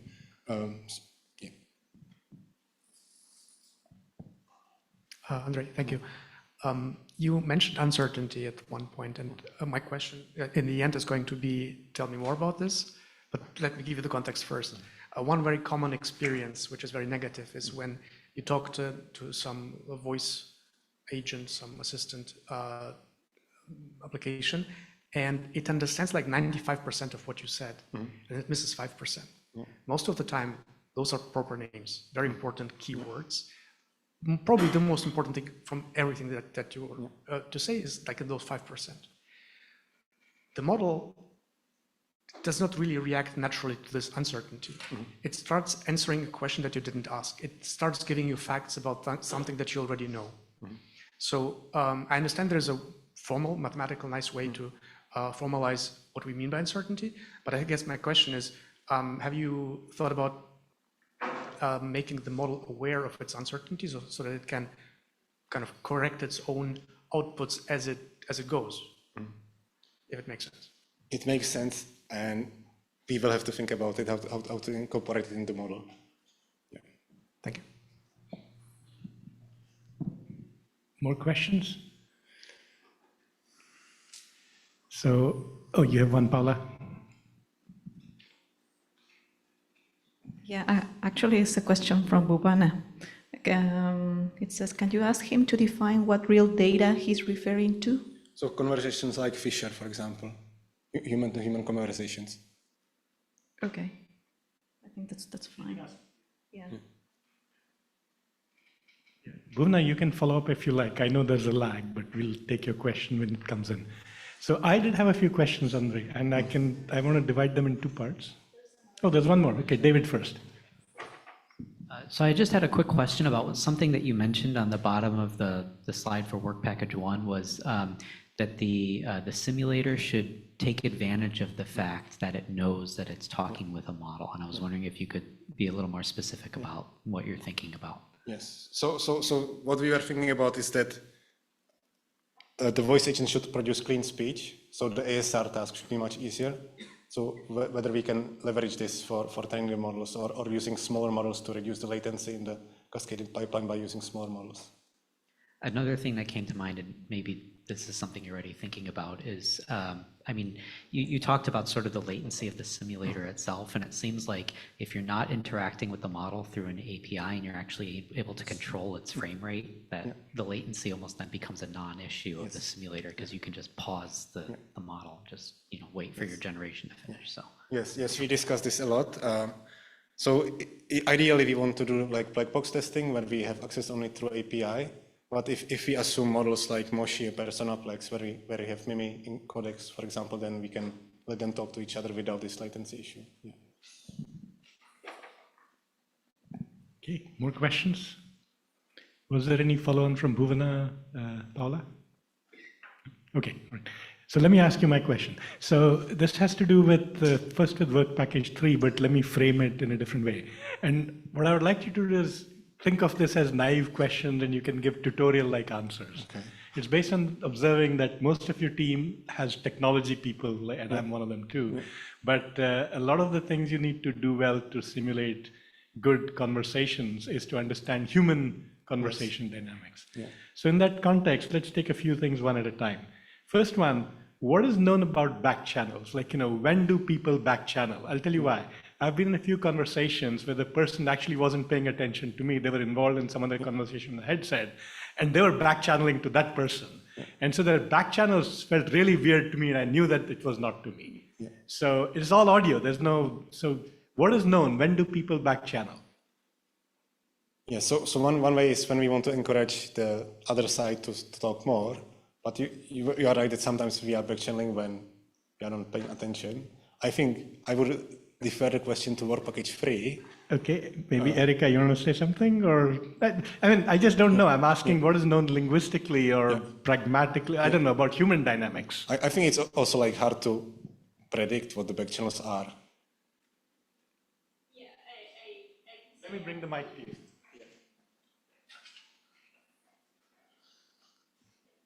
Yeah, there's been a lot of, this is like a whole field of study, as I'm sure you know, and from my side, I'm just beginning to dig into it a little, but yeah, it's, when you have, like a pause or something like that, the person might back channel to say, I'm listening, please continue, this kind of thing. There may be some other linguistic situations when this happens as well. But yeah, we're definitely going to look to this kind of existing work on the back channels to guide our So own you'd work. have to analyze the agent being interrupted or back channel to understand when the other agent is likely to back channel. Okay. That's right. Same thing, but a question of a different kind. When do you interrupt somebody?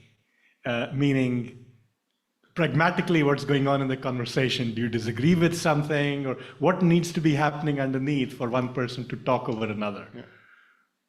I think that there are different cases, and I think depends also whether the users or the speakers know each other. For example, when you know someone very well and you know what they are going to tell, you can interrupt them easier because you already know what they are saying. Or if you don't agree with the direction, you would interrupt. But again, we need to define it. Okay, I guess what I'm asking you guys is, how are you going to model this in your agents? Because it's not as simple as, oh, let's have an LLM do something, right? Okay. Yeah. All right, that is one set of things.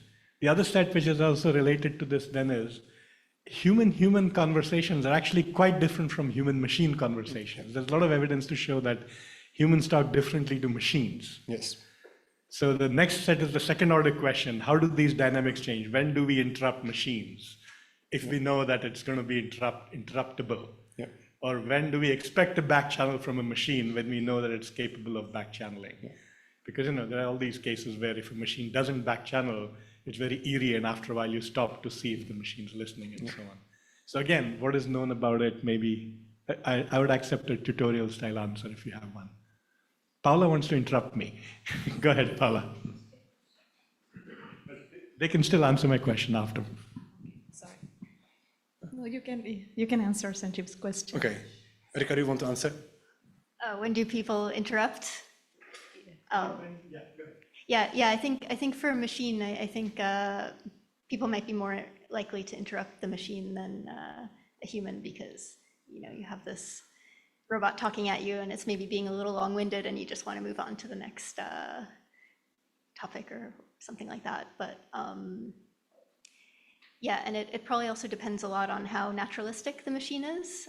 If it's more human-like, then maybe the interruptions become more like with a human conversation. But yeah, these are all things we want to consider. I have a follow-up. If you're going to go in a different direction, I'll ask my follow-up first. No, I think we're going in the same direction. So what happens if you want to make the agent a little bit shy, for example, or a little bit, I don't know, disrespectful, let's say, right? How are you gonna model that? Probably it's not related to what Sanjeev wanted to ask, but do you have like any follow-up on that? Yeah, I think it depends on the training data of the simulator, whether we can get these behaviors in the training data and whether we can annotate them for the full duplex models. For the cascaded models, it might be easier in theory to simulate them because they are modeled by different components. And I have another follow-up question from Bhuvana. She's asking if you can, why don't you collect data for having conversations with several LLMs, ChatGPT, Gemini, Meta, etc., and use them as real conversation? Because probably Fisher is not as representative as we think. Yes, yeah, yes.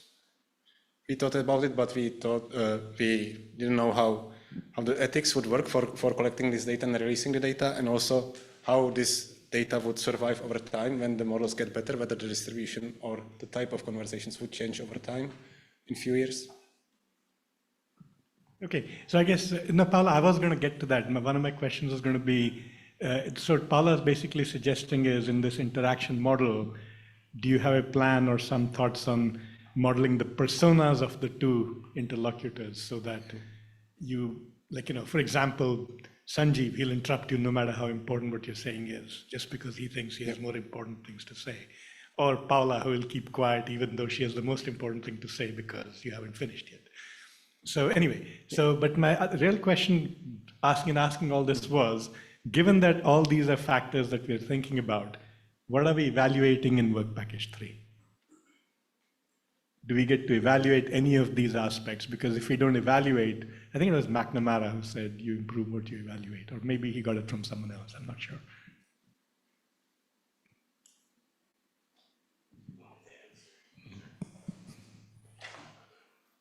Okay, so Nick is stepping up to answer. Well, I can attempt to. I think part of the confusion is that part of these metrics, if you have some sort of human metric of enjoyment, right? Let's say your interlocutors give some scores of I enjoy the conversation, I didn't enjoy the conversation. The problem is that all these metrics need like a very wide range. So if you have like a 1 to 10 Likert scale, and you want to have some objective metric that correlates with this perceptual metric, ideally you'd want full use of the scale or something similar to that. And we'd also want conversations that are not enjoyable and very enjoyable. And if we have enough of this data, we can probably train models that can do these sorts of things, and we can evaluate it in real time. On top of that, ideally there's some controllability with it. So someone who interrupts a lot, someone who doesn't interrupt a lot. Especially for a simulator, you need that because users will behave very dynamically. And I think, yes, human system interactions vary a lot, but it's going to change on the task. So we can't assume all of these are going to be the same. So if you want to just order a pizza versus I want to just talk to ChatGPT and pretend it's my therapist or something like that, the way you're going to interrupt it and how you want it to back channel could be different. Back channels are quite a deep topic. So yeah, sorry, I don't know if that addressed your question. If you can repeat the parts I missed. Yeah. No, it answers the meta question, which is, I see that you guys are thinking about it, asking whether the scale is wide enough and so on and so forth. What I wanted to get at was actually more fundamental. Fine, we're going to do a Likert scale, but what is the question? What are we asking? Are we asking about the timing of the interruption? Are we talking about the appropriateness of the back channel? Are we talking about, basically, I want to understand what it is that we need to measure, however easy or hard the measurement might be, so that it informs us about the naturalness or the authenticity of the synthetic dialogue. So one thing that Andre mentioned is we can compare distributions of something like interruptions or turn taking, but that doesn't get at the core of the question, which is this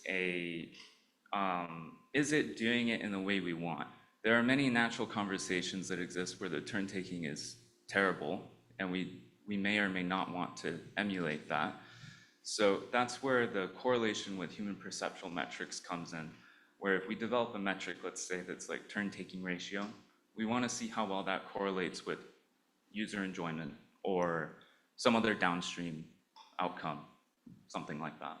So that's why there's this loop of you develop a metric, you see how it correlates with some perceptual outcome, and then maybe you refine your metric and so on.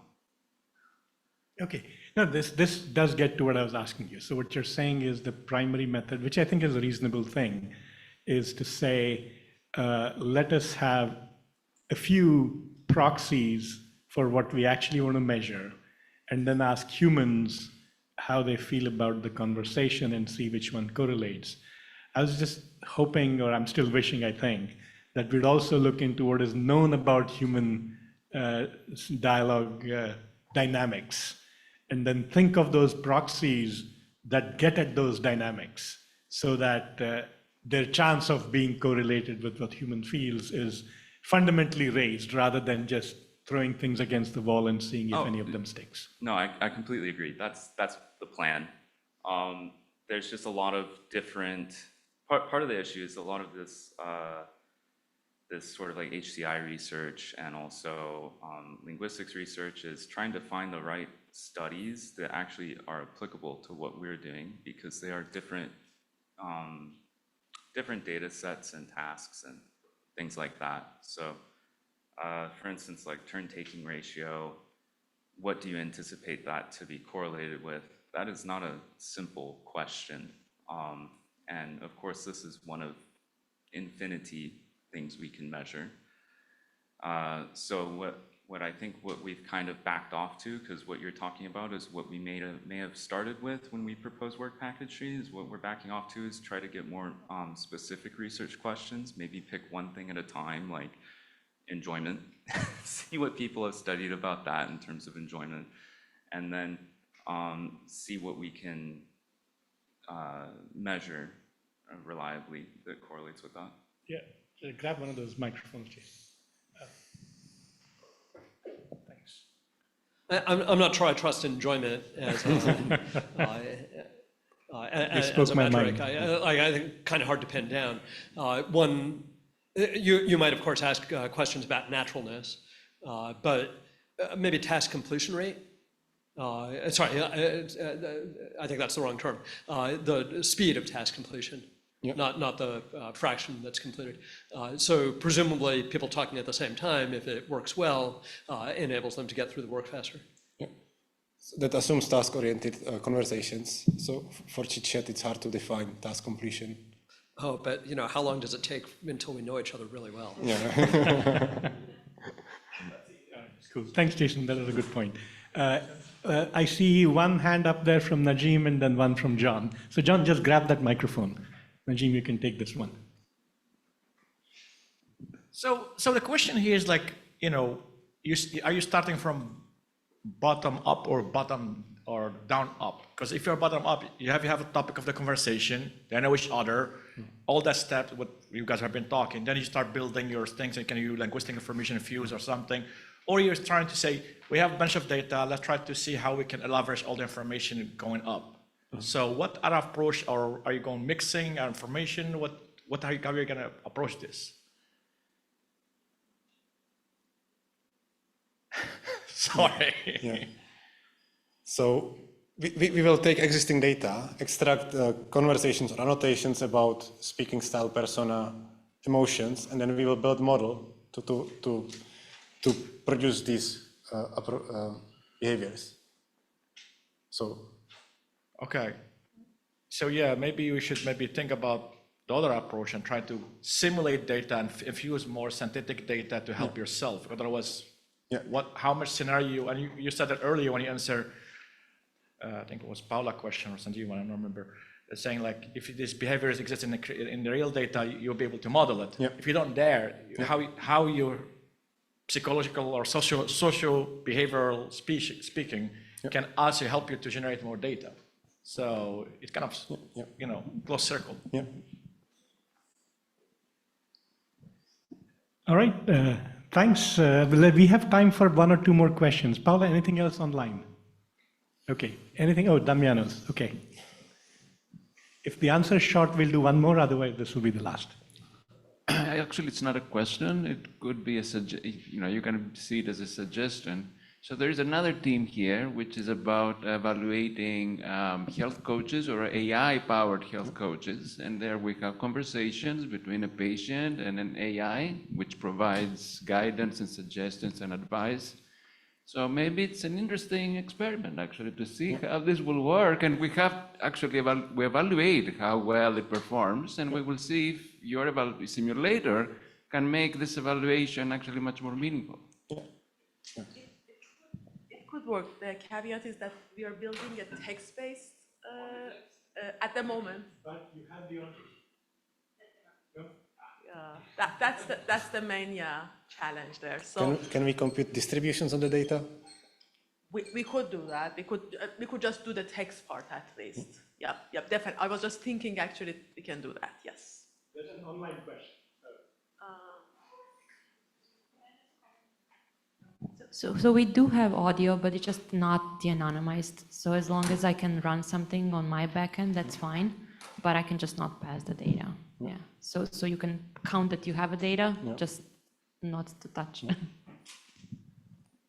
We have a question online. One approach I've just thought about is masking human turns from real transcripts and having the model predict them, basically infilling. Do you think this approach can get us naturalness quicker? For evaluation or for train? Use infilling as a training task and then see if the model behaves better. Is that, I'm assuming that's what's meant. Let's just assume that's what is meant.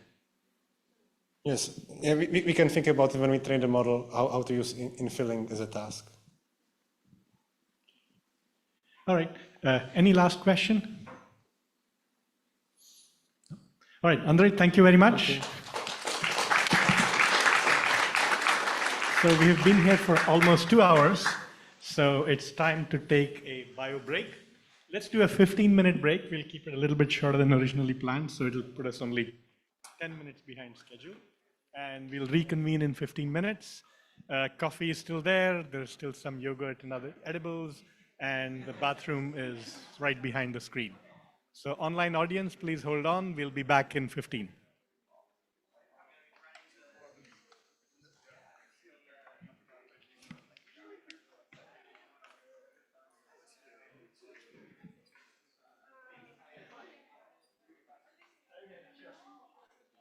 And Brandy, if you want, we can keep the feed live and people can just watch this. Yeah.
Hey guys, let's get back to our seats. We need to continue our work.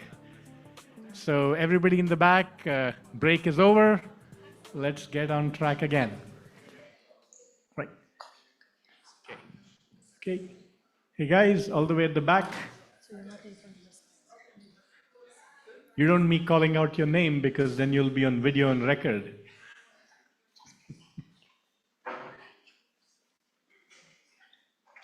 Give them a couple of minutes, yeah. Okay, sure.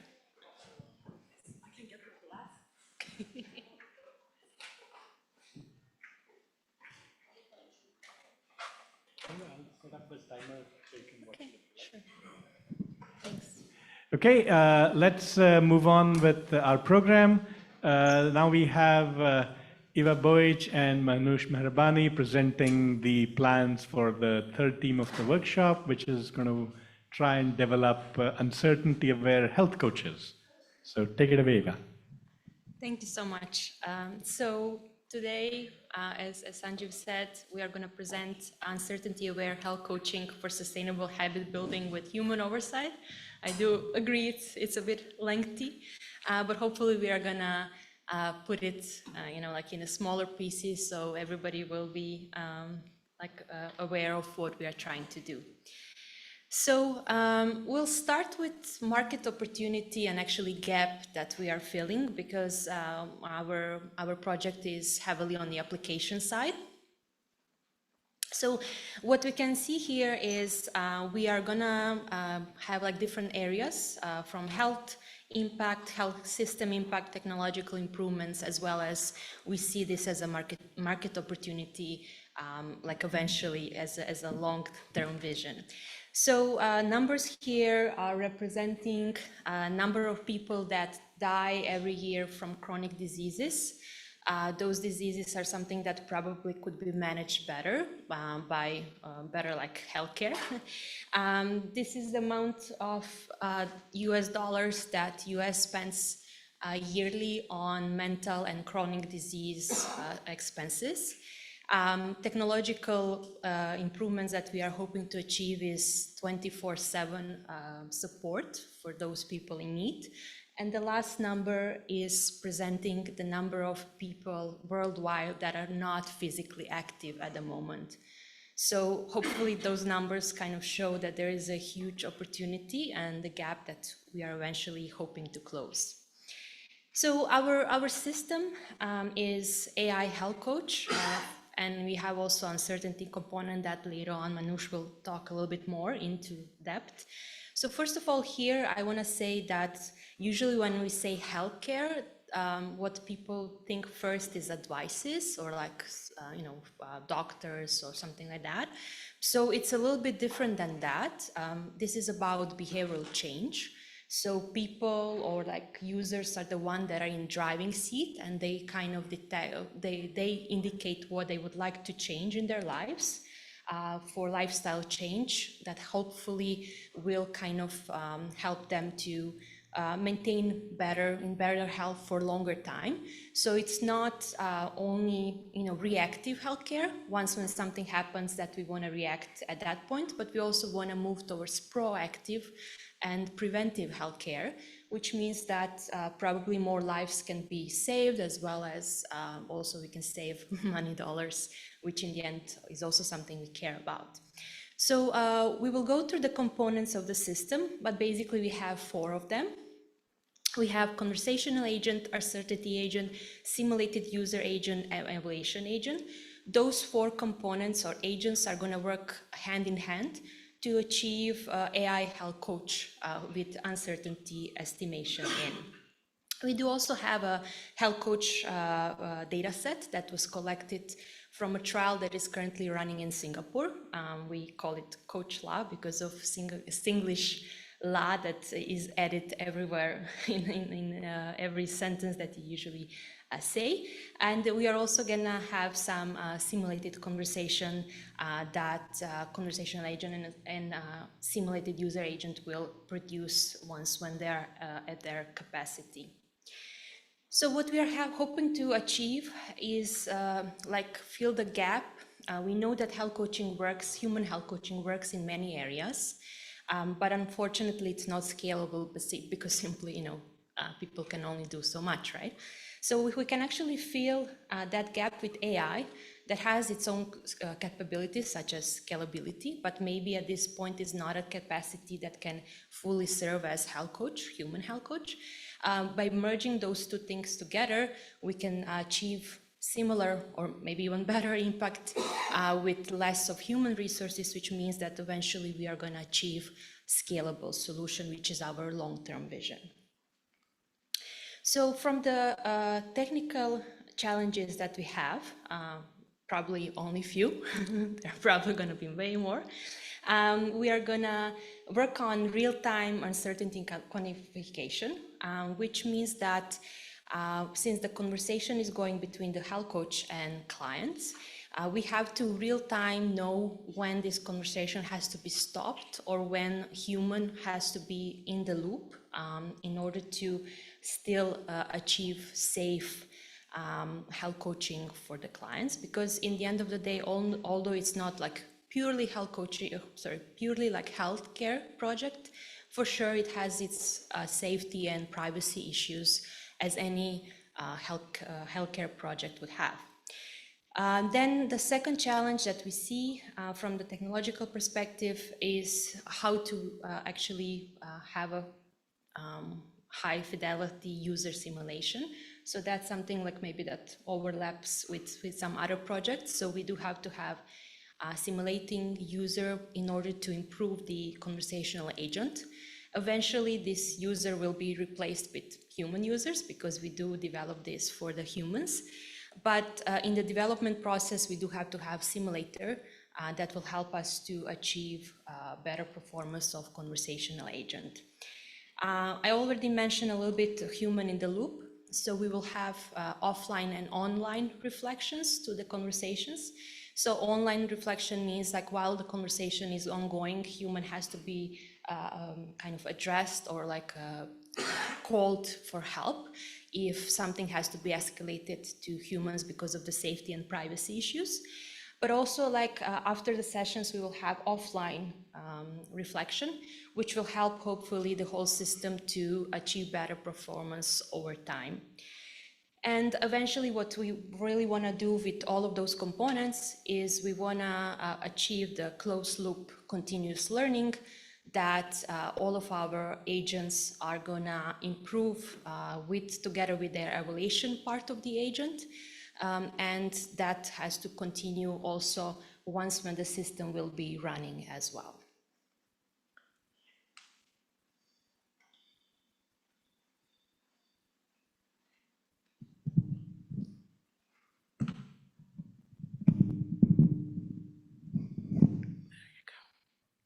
Okay, so just wanted to also add like a quick history. Eva and I did not know each other before this December, just to emphasize what Sanjeev was saying basically about how people come together. I live in the US, she's in Singapore, industry, academia. Basically, we wouldn't really collaborate if it wasn't for JSALT. And basically what Eva just said about focusing on an application, I had a proposal that was purely just system, technical, and then we needed an application and vice versa. So basically we came together and we are trying to solve a problem for a specific domain because we want to stay realistic and make sure that we are, at least for this specific domain, we are able to show that we can have some improvements, we show some progress. And I'm going to start from, the bottom here, basically, to kind of say why each of those basically goals or basically points that we are trying to improve are important. The last two, human oversight and evaluation. I work in the industry, agentic AI is everywhere, and we all know that we can't really trust AI agent fully. So especially when we get to sensitive domain, and health coaching, although it's not necessarily considered completely medical or diagnosis, it's kind of a safe way to start to look at how can we use this AI agent to scale accessibility for these applications. But the core research problem here is that we want to be able to have dynamic AI-human collaboration. And I have been working on human in the loop, real-time human in the loop for the past decade or so in customer care. That's like a task-oriented, basically, dialogue. Now we are trying to do health coaching, and this is a more sensitive domain, so we need to be a lot more careful. And then the other thing is that with the LLMs, with the agents, it's a lot harder to get the uncertainty part that we are building our kind of dynamic human AI collaboration on. Where is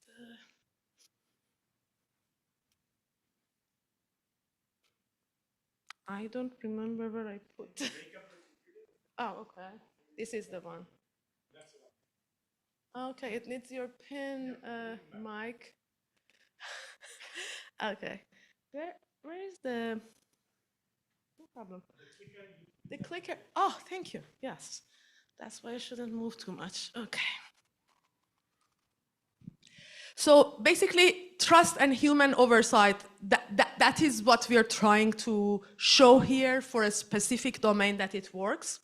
And then evaluation, we heard from Andra also, it is a problem, evaluation for agentic system. For text and speech-based, of course for speech it is gonna be more challenging, but even for text-based, we don't have the most standard way of even for task-oriented dialogues to say how exactly we need to evaluate these. Everybody has their own opinion. And then we get to the first three, which are specific for the health coaching domain. We want to show that we can use each client's data and be able to personalize some of the conversations to each specific client. And then we want to be able to kind of track the behavioral changes. Also, the first one, which is very much related to health coaching, is basically being able to create a standard evaluation for health coaching based on what we have seen from human-human conversations, which is basically very specific and a very good resource that we're going to have here to be able to build the system on. Okay, next. Quick thing about the roadmap is basically we have already started, so we have like week 0, which can be past several weeks. We have been doing our literature search. Eva and her colleagues have been working on anonymizing the data and making sure it is safe to use.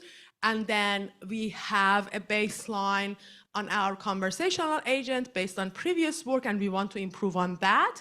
So basically, conversational agent and uncertainty agent, those are the things that are going to move through together. We need a user simulator. Again, I don't need to emphasize why we do need the user simulator. We can't really evaluate if we don't have it. And that is something that we have already started to work on because we need that to be able to have evaluation. And at some point, that work is going to kind of reduce a little bit, and then people in that team are going to contribute to other teams. And then evaluation agent, of course, and then the last couple of weeks, we are going to, hopefully, we are very optimistic here, but the last 2 weeks, we want to kind of wrap up and hopefully write a paper or multiple. The three things, again, because we have the smallest team, by the way, in the JSALT this year. So, and we are very proud of our team. I should say one thing. Our team is the only team that almost the number of males and females are kind of equal, I would say. It never happens in technical. I can say I have worked in technical domain for a long time. I haven't seen more than 20-25% females. It's just very rare. So we're very happy to have this team. And then because of having a smaller team, we want to have realistic goals to be able to achieve.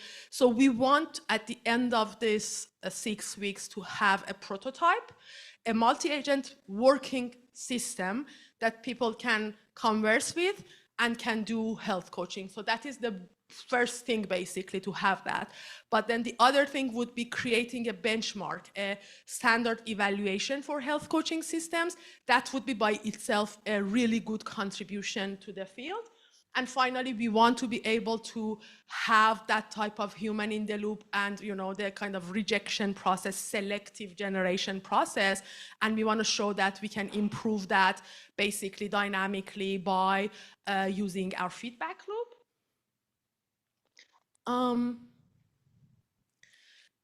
These are mine to say? Yes, okay.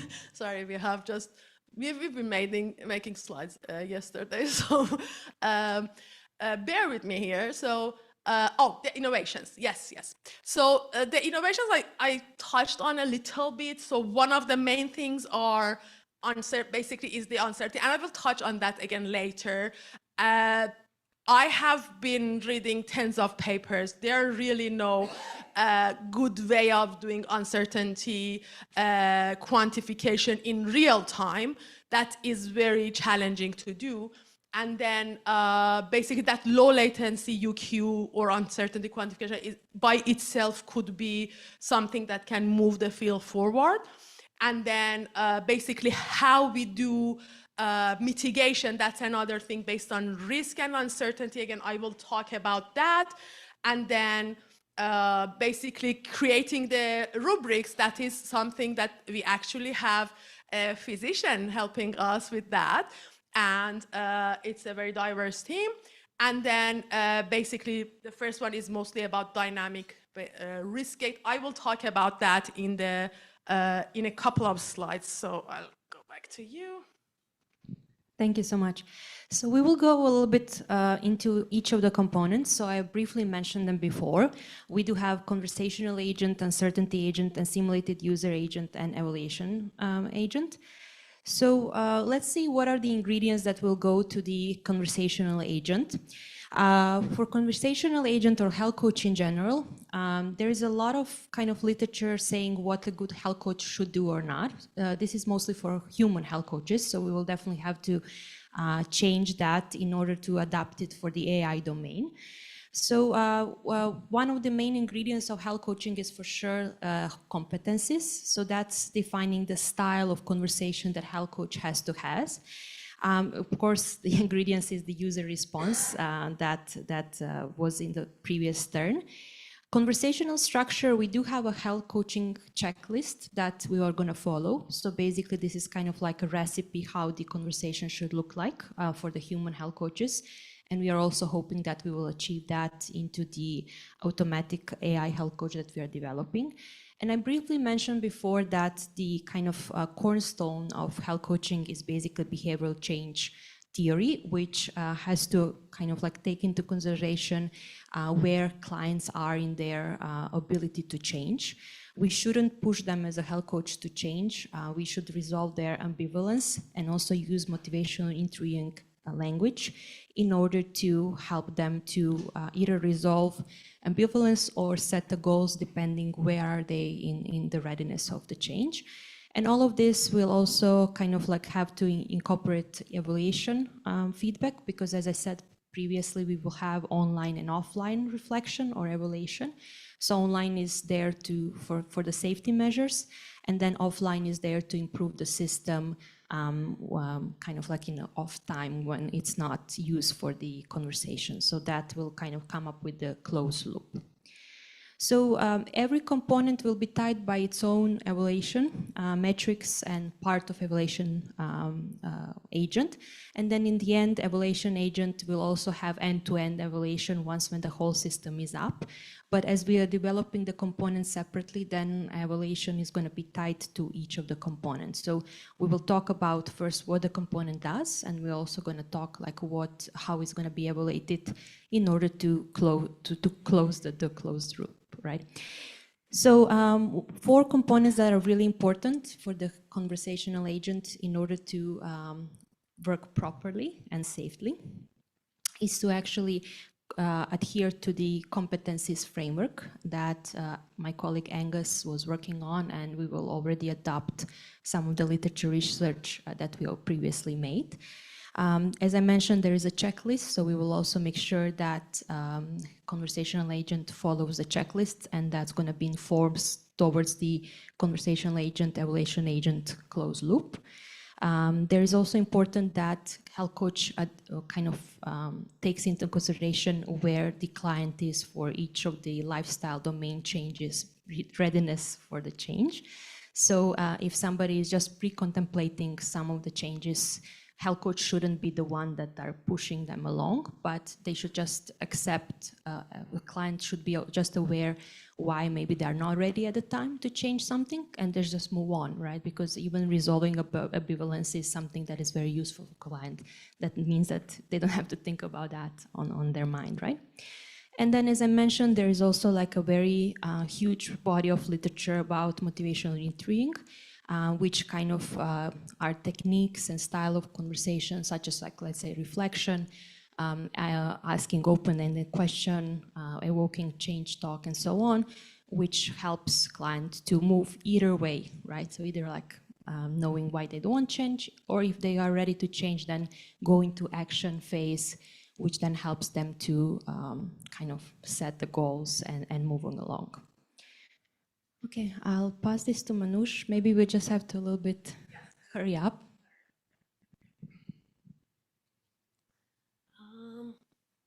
10 minutes, including questions or excluding? Okay. Okay, okay. So basically, one of the components that we are planning to have is basically the safety layer. We call it uncertainty agents, we can call it reliability. That is basically every conversation, every response, I should say, goes through this layer. And then the first thing is, let's see how uncertain the model is. There was a question actually about the uncertainty aware, and this is something that we're planning to do. We want the responses to be uncertainty aware. At the same time, the risk is another factor.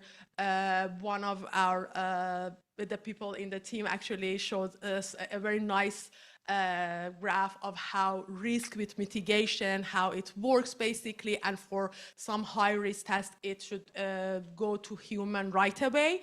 So we need some type of risk analysis and some type of factuality. Uncertainty itself does hallucination detection, but at the same time, we might want to have some type of a rule-based thing that is quite fast. All of this go to basically another component that is very important that makes the decision based on the information I have about how much risk there is with this response, how certain the model is, and then how the facts basically are going to be checked up or not. Based on that, it's a binary decision. It says accept or reject. And anything that gets rejected then will depend on the, again, combination of these factors that goes into this component.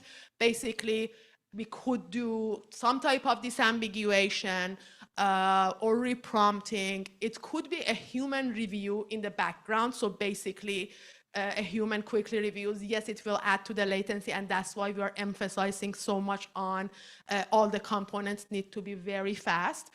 And then the other thing would be full transfer to a human. And that is something that we want to build trust in these for people to use these systems. So we want to have that human in the background, even if we are not able to implement that during the summer, because that's going to be expensive. At least we are going to be able to make these decisions and show that we can actually route these conversations quickly. That is what I was talking about in my lecture on Friday morning. If you attended, I basically categorized all the different uncertainty quantification methods, and the most accurate ones, they are based on ensemble or consistency, basically multiple generations, and then it makes it very hard to do it real time.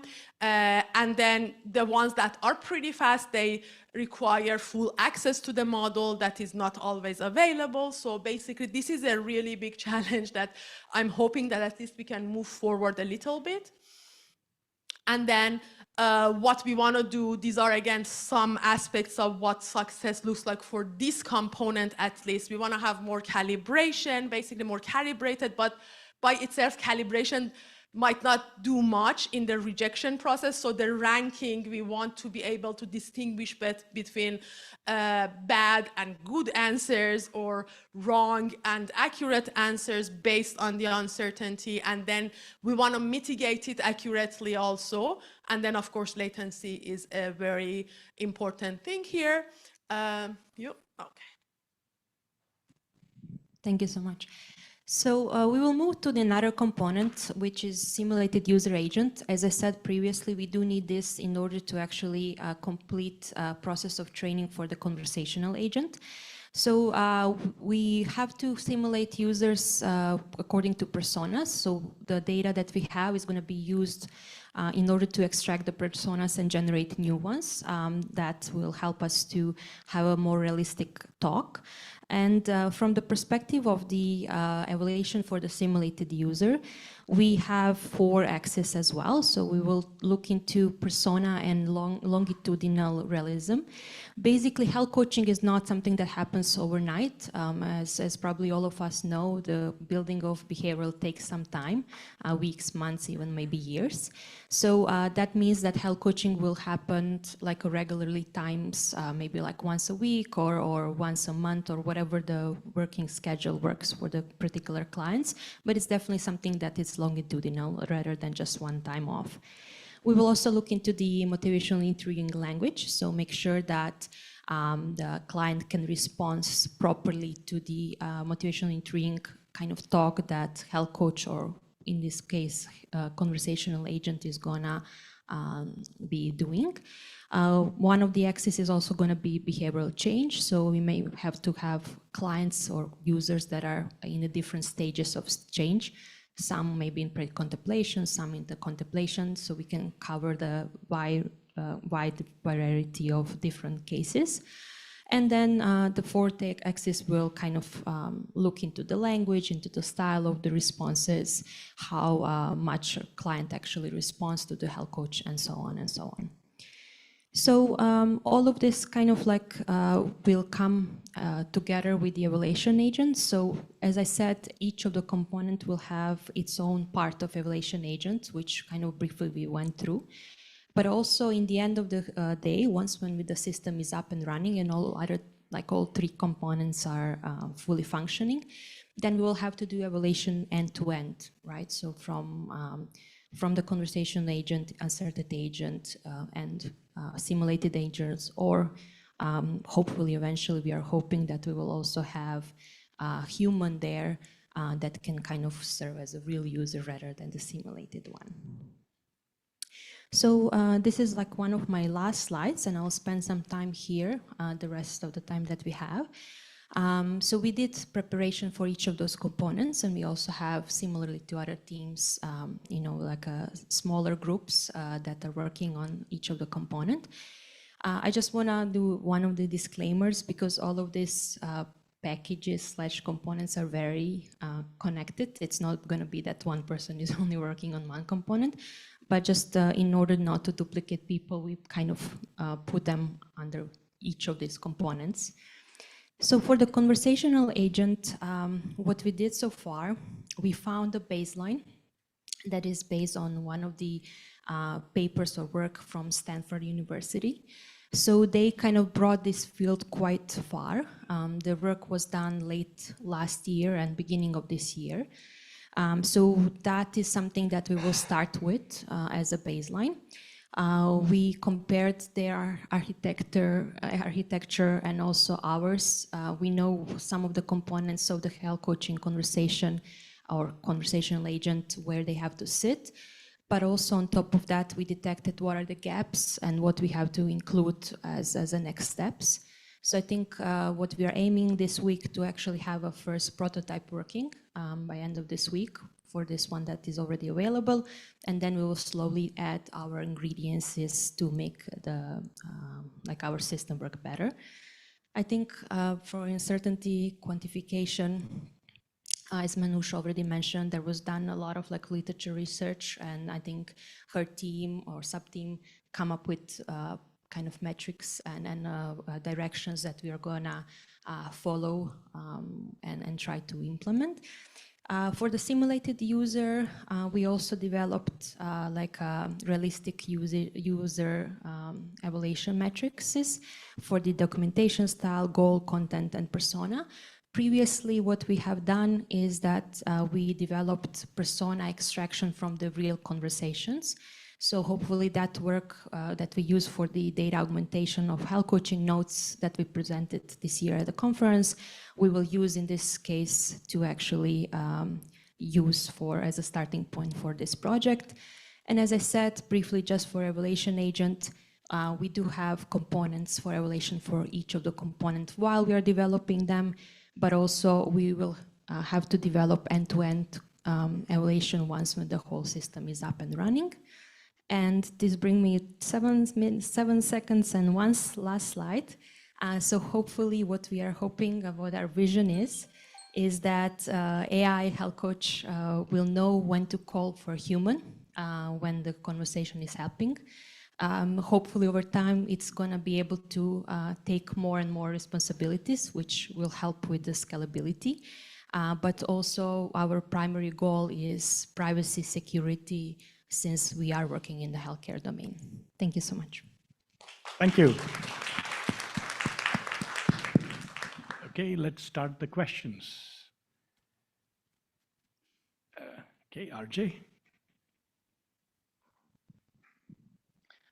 So as we know, AI has the tendency, especially these big LLMs that you'll probably be working with, to be very sycophantic. And I can imagine in a health coaching session, that can be very counterproductive, the kind of behavior that you would like to avoid. So is there any thought that's been given to avoiding sycophancy, which has been documented? I mean, there's some benchmarks for this, but I'm wondering if you've given any thought to this.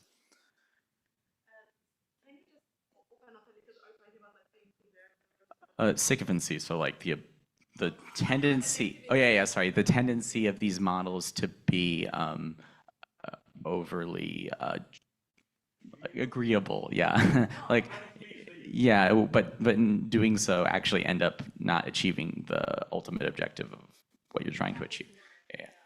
So I think this is a, thank you for clarification. I think we are both on the same sitting. It's a little bit hard to understand all of the English words.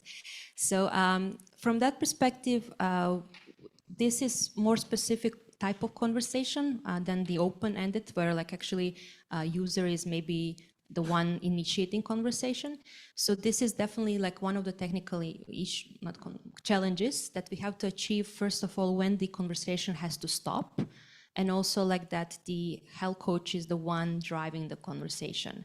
So what we are planning to do is something with maybe like a fine state machine approach, where we have parts of conversations that are gonna be as states, and then you will have transitions between those states.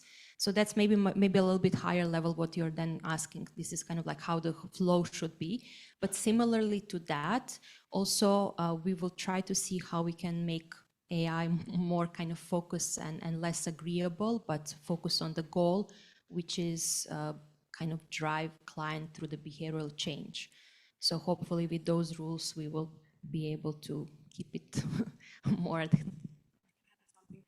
Also, like Eva just mentioned, it's going to be a little bit more controlled conversations. Like she was saying, we will have some type of a flow design, and we start with open, basically APIs. But then, at some point, if we have time, probably would be towards the end, and then maybe after the workshop, fine-tuning open source LLM would allow us to control it more than just with the prompts, basically. So those two approaches are going to be what we are going to do for this.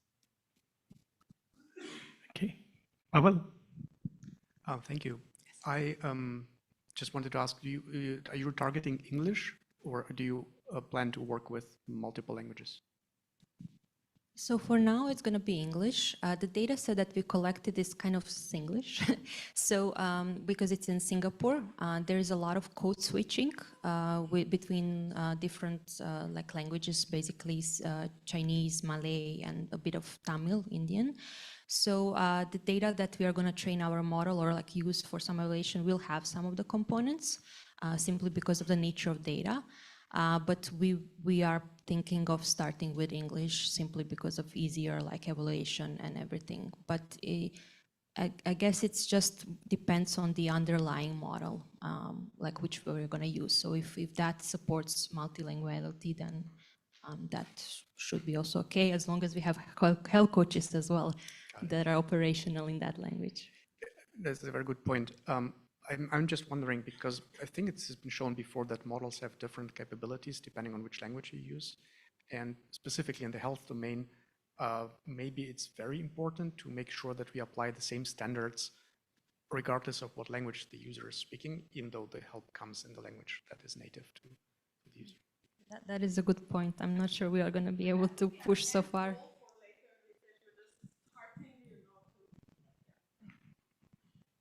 So definitely, for the data set that Eva was mentioning, there is code switching, but still is mainly English. It might be also accented English, which makes it, more actually suitable for not native English only. But then, yeah, that would be the end goal. This is just the first step to further this field, but definitely I agree that it needs to be. And actually, one of our team members focuses on low resource languages, basically, in general. All right. Yeah, I think the transcription process removes a lot of the dialectal aspects of Singlish, but believe me, it's not English. But it's close enough that I think it's worth starting with that.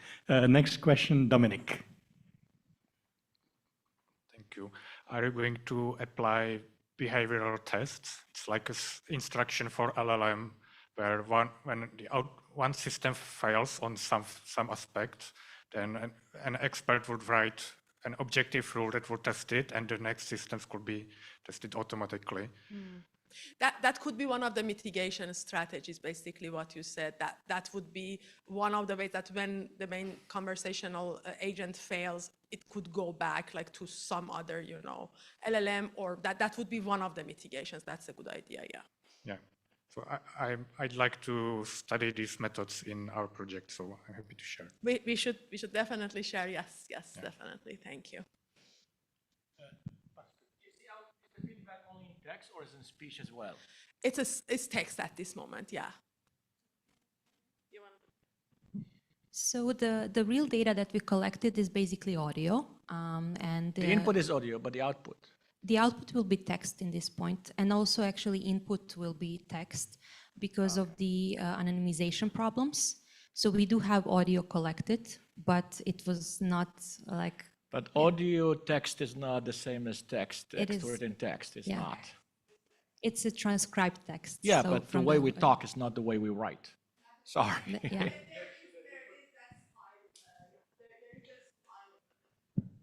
So they're saying that input is transcription of speech. Yeah, but the output will be normal text. I understand, but if I have a coach can take a text, it's writing it is not the same as what I speak it.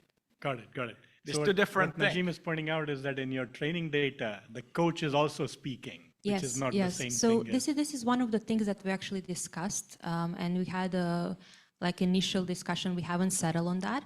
So transcription was done by the models that I trained, basically Whisper model that I trained on the Singlish, also audio data for the transcription. So I think the word error rate is very low.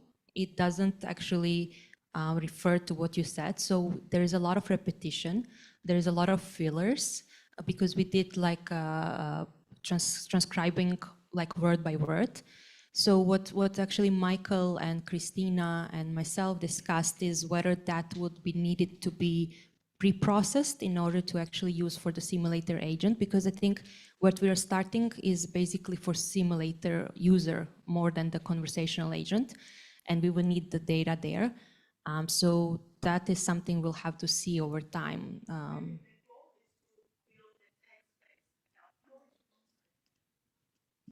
The goal for this summer only is going to build the text, but the data we have, there is a mismatch in style. We're going to take care of that.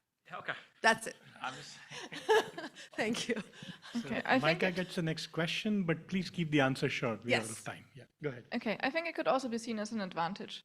Maybe if you train on transcripts, it's more engaging for the user, because if you see the agent talking to the human, having a bit more a spoken writing style, I think you could also see it as an advantage. I mean, of course, the agent might be more engaging, basically. Yeah, filler words can be removed by pre-processing, but I think the general speaking style it's maybe even beneficial if you train on transcripts.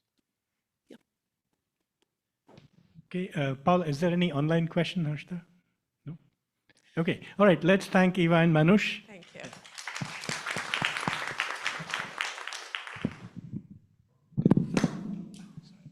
No, leave it. we'll get to the last part of the discussion. You guys should take your computer back. Plug in our computer.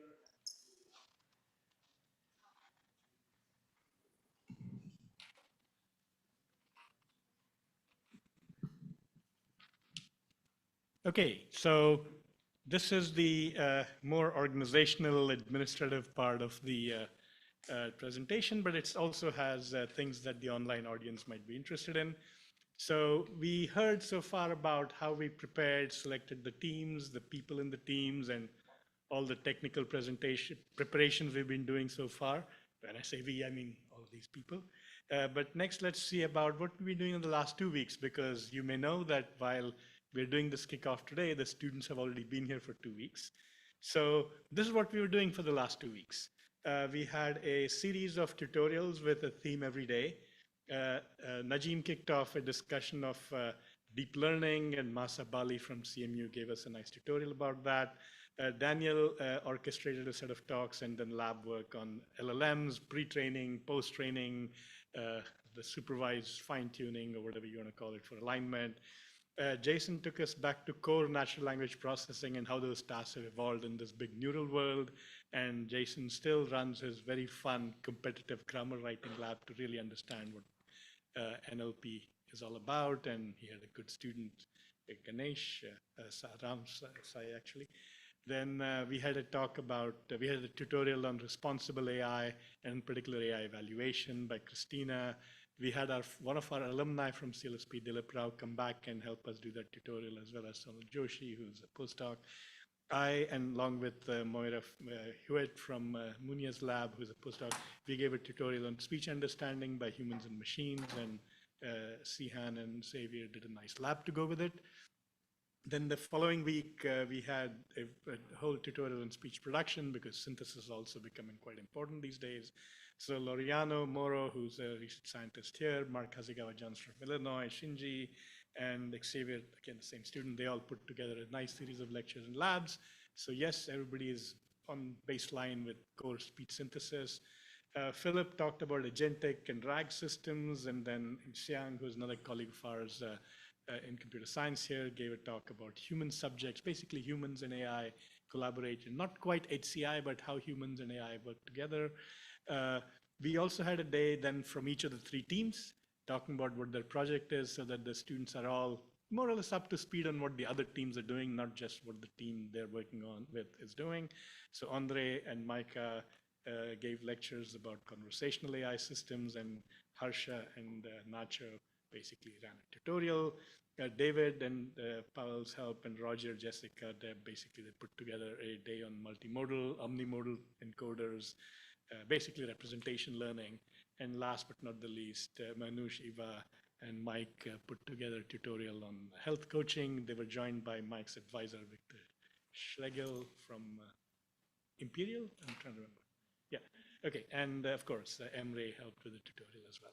So this has been a fun experience for all the students. Hopefully they learned a bunch, and now they're ready to dive into their individual research agendas. What comes next? Well, here's the workshop calendar for the next 6 weeks. So there's a certain pattern to this fairly full schedule. So first of all, Monday through Friday we work, and most people will work on Saturday, Sunday as well. We just don't put it on the schedule out of politeness, because we don't want to put too much pressure on people. The labs are open 24/7. You can come and go as you like. On Monday, starting today, on the top left, after this presentation, the teams will have their team meetings and discussions. But to welcome everybody to Baltimore, we're going to have a picnic. We start at 5:30 with drinks, and food gets served at 6. If you are visiting from out of town, you're most welcome to join us. The workshop participants, of course, should join us. And we'll have a good time. It's very close by. And if you're from out of town, just let Karen know by replying to this email, which is on the website. Then Tuesdays are usually free days, meaning you just work. There's no planned activity. Same for Fridays.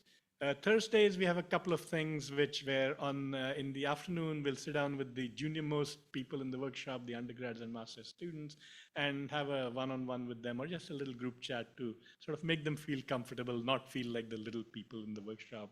And it usually works out very well. They've gone on to do very successful things in the future. And then on Thursdays also, we'll organize, I call it a no-host dinner. I found out that that's DARPA speak for you pay for yourself. There's no person paying for the dinner. But we'll take you to some of the best restaurants in Baltimore, and we'll let them know ahead of time that an army of 20, 30 people is going to invade them so that they can expect us. And then Wednesday is the day when we have a lot of structured activity. First, we are hoping to invite an external speaker for the first 5 Wednesdays starting this week. And the idea is to listen to things slightly outside our comfort zone, slightly related, but not related to our fields. And these are hopefully accomplished people in the field. I can tell you already who the first speaker is. It's going to be John Hale, who was sitting over here but left a few minutes ago. He's a professor of cognitive science, and he works in an area that he would describe as neurolinguistics. So he looks at how we process sentences and how we respond. But when I say we, I don't mean models. I mean, he doesn't work with hardware, he doesn't work with software, he works with wetware. So we'll hear about how humans do this processing. And typically when we have a speaker, we usually want to spend time talking to them. So we'll provide lunch that day, and we'll continue to talk to the speaker, and to tell the speakers what we're doing in return. We'll have what we call a update meeting or a progress report. So there'll be a 1.5-hour session. Each team gets 30 minutes to tell everybody else what progress they made the previous week. So this is my subtle way of putting deadline pressures on you. So every week we expect to see some progress. Right? Okay, so this is the structured part. There will be a set of very detailed technical presentations on August 6 and 7. 2 teams presenting on August 6, 1 on August 7. Each of these is like a 3-hour block of presentations. So if you're used to going to conferences, think of it as you get your own 3-hour special session in which everybody in the team gets to stand up and present their work. You can have 3, 4, 6, 8 talks, whatever number of talks you want in those 3 hours. And we'll do 2 teams, like I said, on Thursday, 1 on Friday. And then Friday night, we're going to have a really good party. So don't miss that party. Right? And again, if you're from out of town, if you're listening online, if you'd like to visit us on August 6 and 7, please let us know. You're most welcome to join the farewell dinner. Just need to let us know sufficiently in advance so that we make sure there's enough food for you. So this is the overall program. I shouldn't forget a very important thing and a less important thing. So the less important thing is that the team leaders and I, Paula, and our admin staff, we have a steering committee, so we try to make sure everything runs day to day on time. So we'll meet for a little bit on Monday afternoons. And the important thing, most people will be very tempted to stay glued in their chairs or sit with their computer in whatever lounge or wherever they like and keep coding and hacking every day. But that's not the point of coming together. So everybody is required to eat cookies at 3 p.m. every day, or is it 3:30, right? So you'll have to leave your seats, go to the lounge, hang out with everybody else and eat cookies. Okay, we do have healthy options. There'll be some fruit or other things, but the point is to get out of your chairs. And usually people do this well. Sometimes they resist and they threaten to turn off their network access, and then they usually get up and come in. So that's what we're going to do. So that's our program for the next 6 weeks, right? Where is all this going to happen? A little note on physical spaces. So the labs where everybody will work are in Malone Hall. The rooms are room 120 and 228. 120, as you can imagine, is on the first floor, and 228 is on the second floor. So just to orient you, the way we are standing, north is to my left and to your right. So east is behind you and in front of me. West is behind me in front of you. South is that way. So I'll show you in a minute where Malone Hall is. It's kind of south of here, right? We have a lounge for you where there are sofas. You can sit and chit chat over there with each other, or just relax. Maybe you want to do your email or some other lightweight work. And that's also where we'll have our cookie breaks. That's in Barton Hall. That's kind of east of us over here, right? So Malone is to the south where the labs are. Lounge is to the east where Barton is. And then, of course, there are many conference rooms because we'll all sit in the labs together. So if you want to break off and have a conversation so that you don't bother everybody else, there are 3 conference rooms, Malone 120, Malone 138, Barton 225. These are all reservable on a timetable system, and Karen will help you figure out where to get them. So anytime you want a room, just go check. One of them will be available. If not, there are others as well in addition to these. So please use them. They're all available for our use. And we'll also talk to the admin coordinators in computer science, which controls some of the Malone Hall spaces, and HEMI. HEMI stands for the Hopkins Extreme Materials Institute. Their admins sit right where you guys will be working. So once you get to know them, you can walk up to them and ask for spaces and so on and so forth, right? The welcome picnic will be right next to Mason Hall. So Mason Hall is southwest of here. And so it's between Mason and Malone.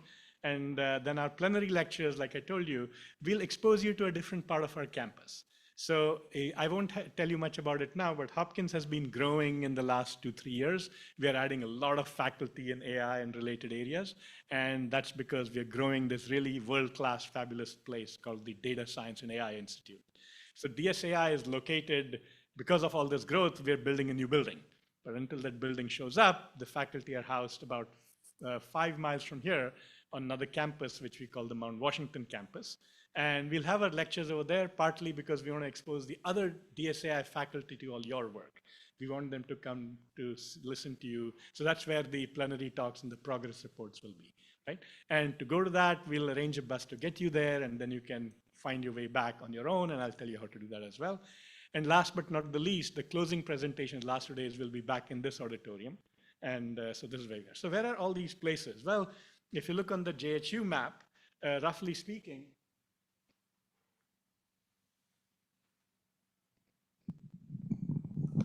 like I said, we are over here in Hackerman Hall. Barton, so this is north. Barton is to our east over here. Malone is to our south over here. Mason is to the southwest over here, or southwest. The picnic's going to be over here. So you can look this up on Google Map. All these buildings are findable on Google Maps, and you can figure your way around. In fact, if you don't want to venture very far, there's a cafeteria in Levering Hall, which is over here. So in this 200 by 100 block, you can spend all your days in Baltimore. But of course, I won't recommend you do that, right?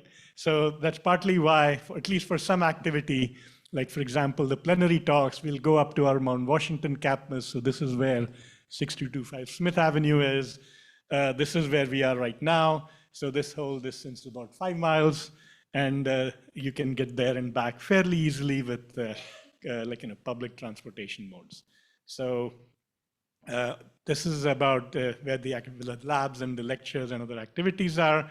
About getting food, life is actually pretty good around here. So this little bit over here is our campus. This is where we are. And most of you are staying in the Loyola University dorms, which is over here. So this thing is a 1.5 mile, 2.5 kilometer walk. Most of it, or half of it, is in campus. And once you leave campus, it's along a very nice stream. Some of you may have already done it. So this is where we are. So eating places. In addition to Levering, there is a nice campus dining hall called Nolan's or something, which is here. But in general, this whole area over here is called Charles Village and has a bunch of restaurants. South of here, there's a place called Our House, and this neighborhood is called Remington. There are eating places there. If you want to venture out, especially in the evenings, there's a nice neighborhood called Hamden. It's an old Baltimore working class neighborhood. Of course, everything is getting gentrified these days. Whole bunch of restaurants along something called The Avenue over here. There are a couple of nice restaurants and a deli on the north end of campus. If you want to get some wine and beer, there is a shop here that sells them. You have to be over 21 in the US, by the way. So those of you coming from Europe, it's not 16 or 18, it's 21 to be able to buy alcohol in the US. And of course, you're staying here. There are restaurants right along on Cold Spring Lane over here, including Miss Shirley's and Namaste and Alonzo's. There's a bagel shop. So plenty of food options. If you want to buy food, I can point you to grocery stores. And in fact, I'm trying to figure out whether Krishita, Harshada have created some information pamphlets. So yes, you'll get more information about where to do those things, right? So local transportation, how does one get around to all these places? So if you want to go around the Homewood campus within a mile or two of there, during the day, there's something called the Blue Jay Shuttle. It runs a set of fixed routes. You can figure out their routes and schedules on the web. In fact, you can download and install an app. I think it's called Translock. You'll find information if you just look for Blue Jay Shuttle. The nice part is, starting about 5 or 6 p.m., the Blue Jay Shuttle runs a service called Night Ride. It's a on-demand service. They'll come and pick you up at Mason Hall if you're still in the lab at 9 p.m. and drive you back to the Loyola dorms. It's considered within range. Please use them. It'll take you to grocery stores or bring you back from a grocery store and so on and so forth. To go between here and the medical or campus of the university, there's something called the JHMI shuttle. It's a big blue bus, and you catch it near the Charles Village area that I told you about, and it goes all the way down to the med school. More importantly, it stops by the train station on the way there. So if you want to go out of town, do other things, which I'll tell you in a minute, you can go to Penn Station on that shuttle. There's another bus called the Charm City Circulator. It's run by Baltimore businesses. By the way, all these are free up to this point, right? And the Charm City Circulator goes from the Charles Village area, which is right next to campus, east of campus, all the way to the Inner Harbor, and then there are a couple of other routes which take you to Canton and other places. So it's basically a place to get to evening entertainment, dining, other things. It's all completely free. It does stop somewhat early, like at 9:30 p.m. or something, which is a bummer, but that's all right. By the way, the night ride shuttle will pick you up after that if you need from downtown. There's always the metro buses. They go around to various places in Baltimore City if you need to see some things that are not in the circulator or the JHMI shuttle routes. And last but not the least, there's something called the light rail. So you may hopefully have figured it out already, but if not, you can get to BWI by public transport if you don't want to shell out $45 for an Uber. And that's to take the light rail. The light rail station, there's the closest one, North Avenue, another one, I think, near Clipper Mill, and you can get to those by the shuttle. Okay, to get further out, you can go to Washington, D.C. on something called the MARC train. So if you want to do something fun on the weekend, you can use that. There's also the metro. Once you get to Washington, there's the metro. It takes you everywhere. There are both trains and buses in the Washington metro. They'll take you to many, many fun places in Washington. And also, this is the way to get to Dulles Airport by public transport. So you take the MARC or to Washington, D.C., and then take the metro to the airport. And last but not the least, Penn Station, which you can get to by the JHMI shuttle, is also where Amtrak comes through and serves various points. Washington, D.C. is 45 minutes, Philadelphia is 90 minutes, New York is about 2 hours and 15 minutes or 2.5 hours. Boston might be 5 hours, right? Or something, 5.5 maybe. Yeah, you can get along to a whole bunch of places by train. And Amtrak is actually very affordable if you book in advance. If I try to book a trip to New York right now, I'll probably pay $200, but if I book something 2 weeks from now, I'll probably pay $40. So just look for good fares, you'll find it. Okay, so there's transportation. Next up, I want to tell you a little bit about safety, not a whole lot. Baltimore City is, it's a big city, and big cities always have issues with both petty crime and more serious things. So you just have to have your urban wits about you. It's nothing scary, so don't be too worried. Just keep your wits about you and be careful where you go. Always safer to travel in groups if you want. And daytime, pretty much most places are safe. After dark, it's a little bit iffy. So there's a website run by the campus security people, which gives you a whole bunch of resources. So that night ride shuttle, in fact, is one of the security things that we do so that people don't have to be walking around campus too far. Right around campus, you'll also see lots of campus security people with these reflective yellow vests and so on and so forth. So that's your indication that you're at least being observed and they're trying to keep the area safe. So you should feel comfortable walking around over there. I may, if you need, do a longer description of campus security procedures. There's also walking escort service and so on. But I'd simply say, go to this website, just look for public safety under Johns Hopkins. And if that doesn't answer all your questions, just ask Harshada or Trishita or any of us, and we'll help you figure things out. But do keep in mind safety is important. Nothing bad has happened. I think the last incident we had at JSALT was in 1997. When one of the students was accosted by some people for money, but he's a 6-foot-something athletic guy, so he just managed to run away. And now he was the CEO of a company until recently and became the CTO of a bigger company or something like that. So he's doing fine. So that's safety and security. And for the last bit, I've been talking all this time, but I'm not the real person who does a bunch of work around here. We have a whole bunch of people doing it, and my colleague Paula Garcia is one of the key people organizing it. So you saw her name on the front of the slide. So I will ask Paula to come and introduce the people who really make JSALT work.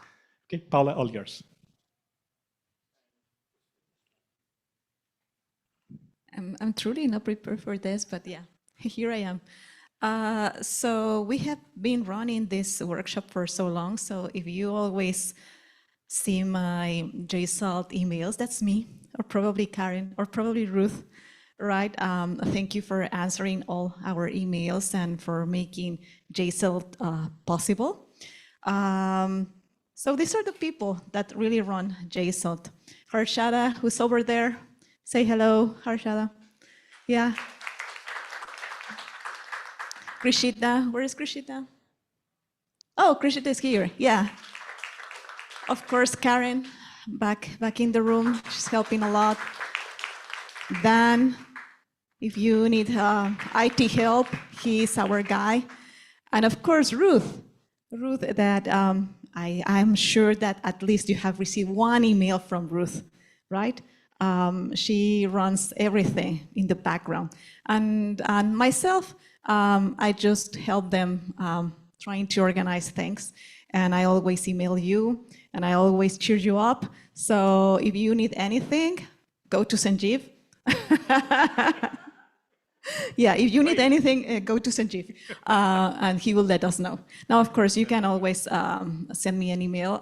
I'm a little bit more responsive than Sanjeev, of course, but I will let him know that if you need something from him. Okay, so let's start JSalt, and you are the best thing of JSalt. You're our participants. Welcome, and thank you. Thanks a lot. Thanks, Paula. Now, Paula is key to this whole thing. And in fact, the reason I prepared the presentation, I did this because we weren't sure if she was going to get back from Mexico in time.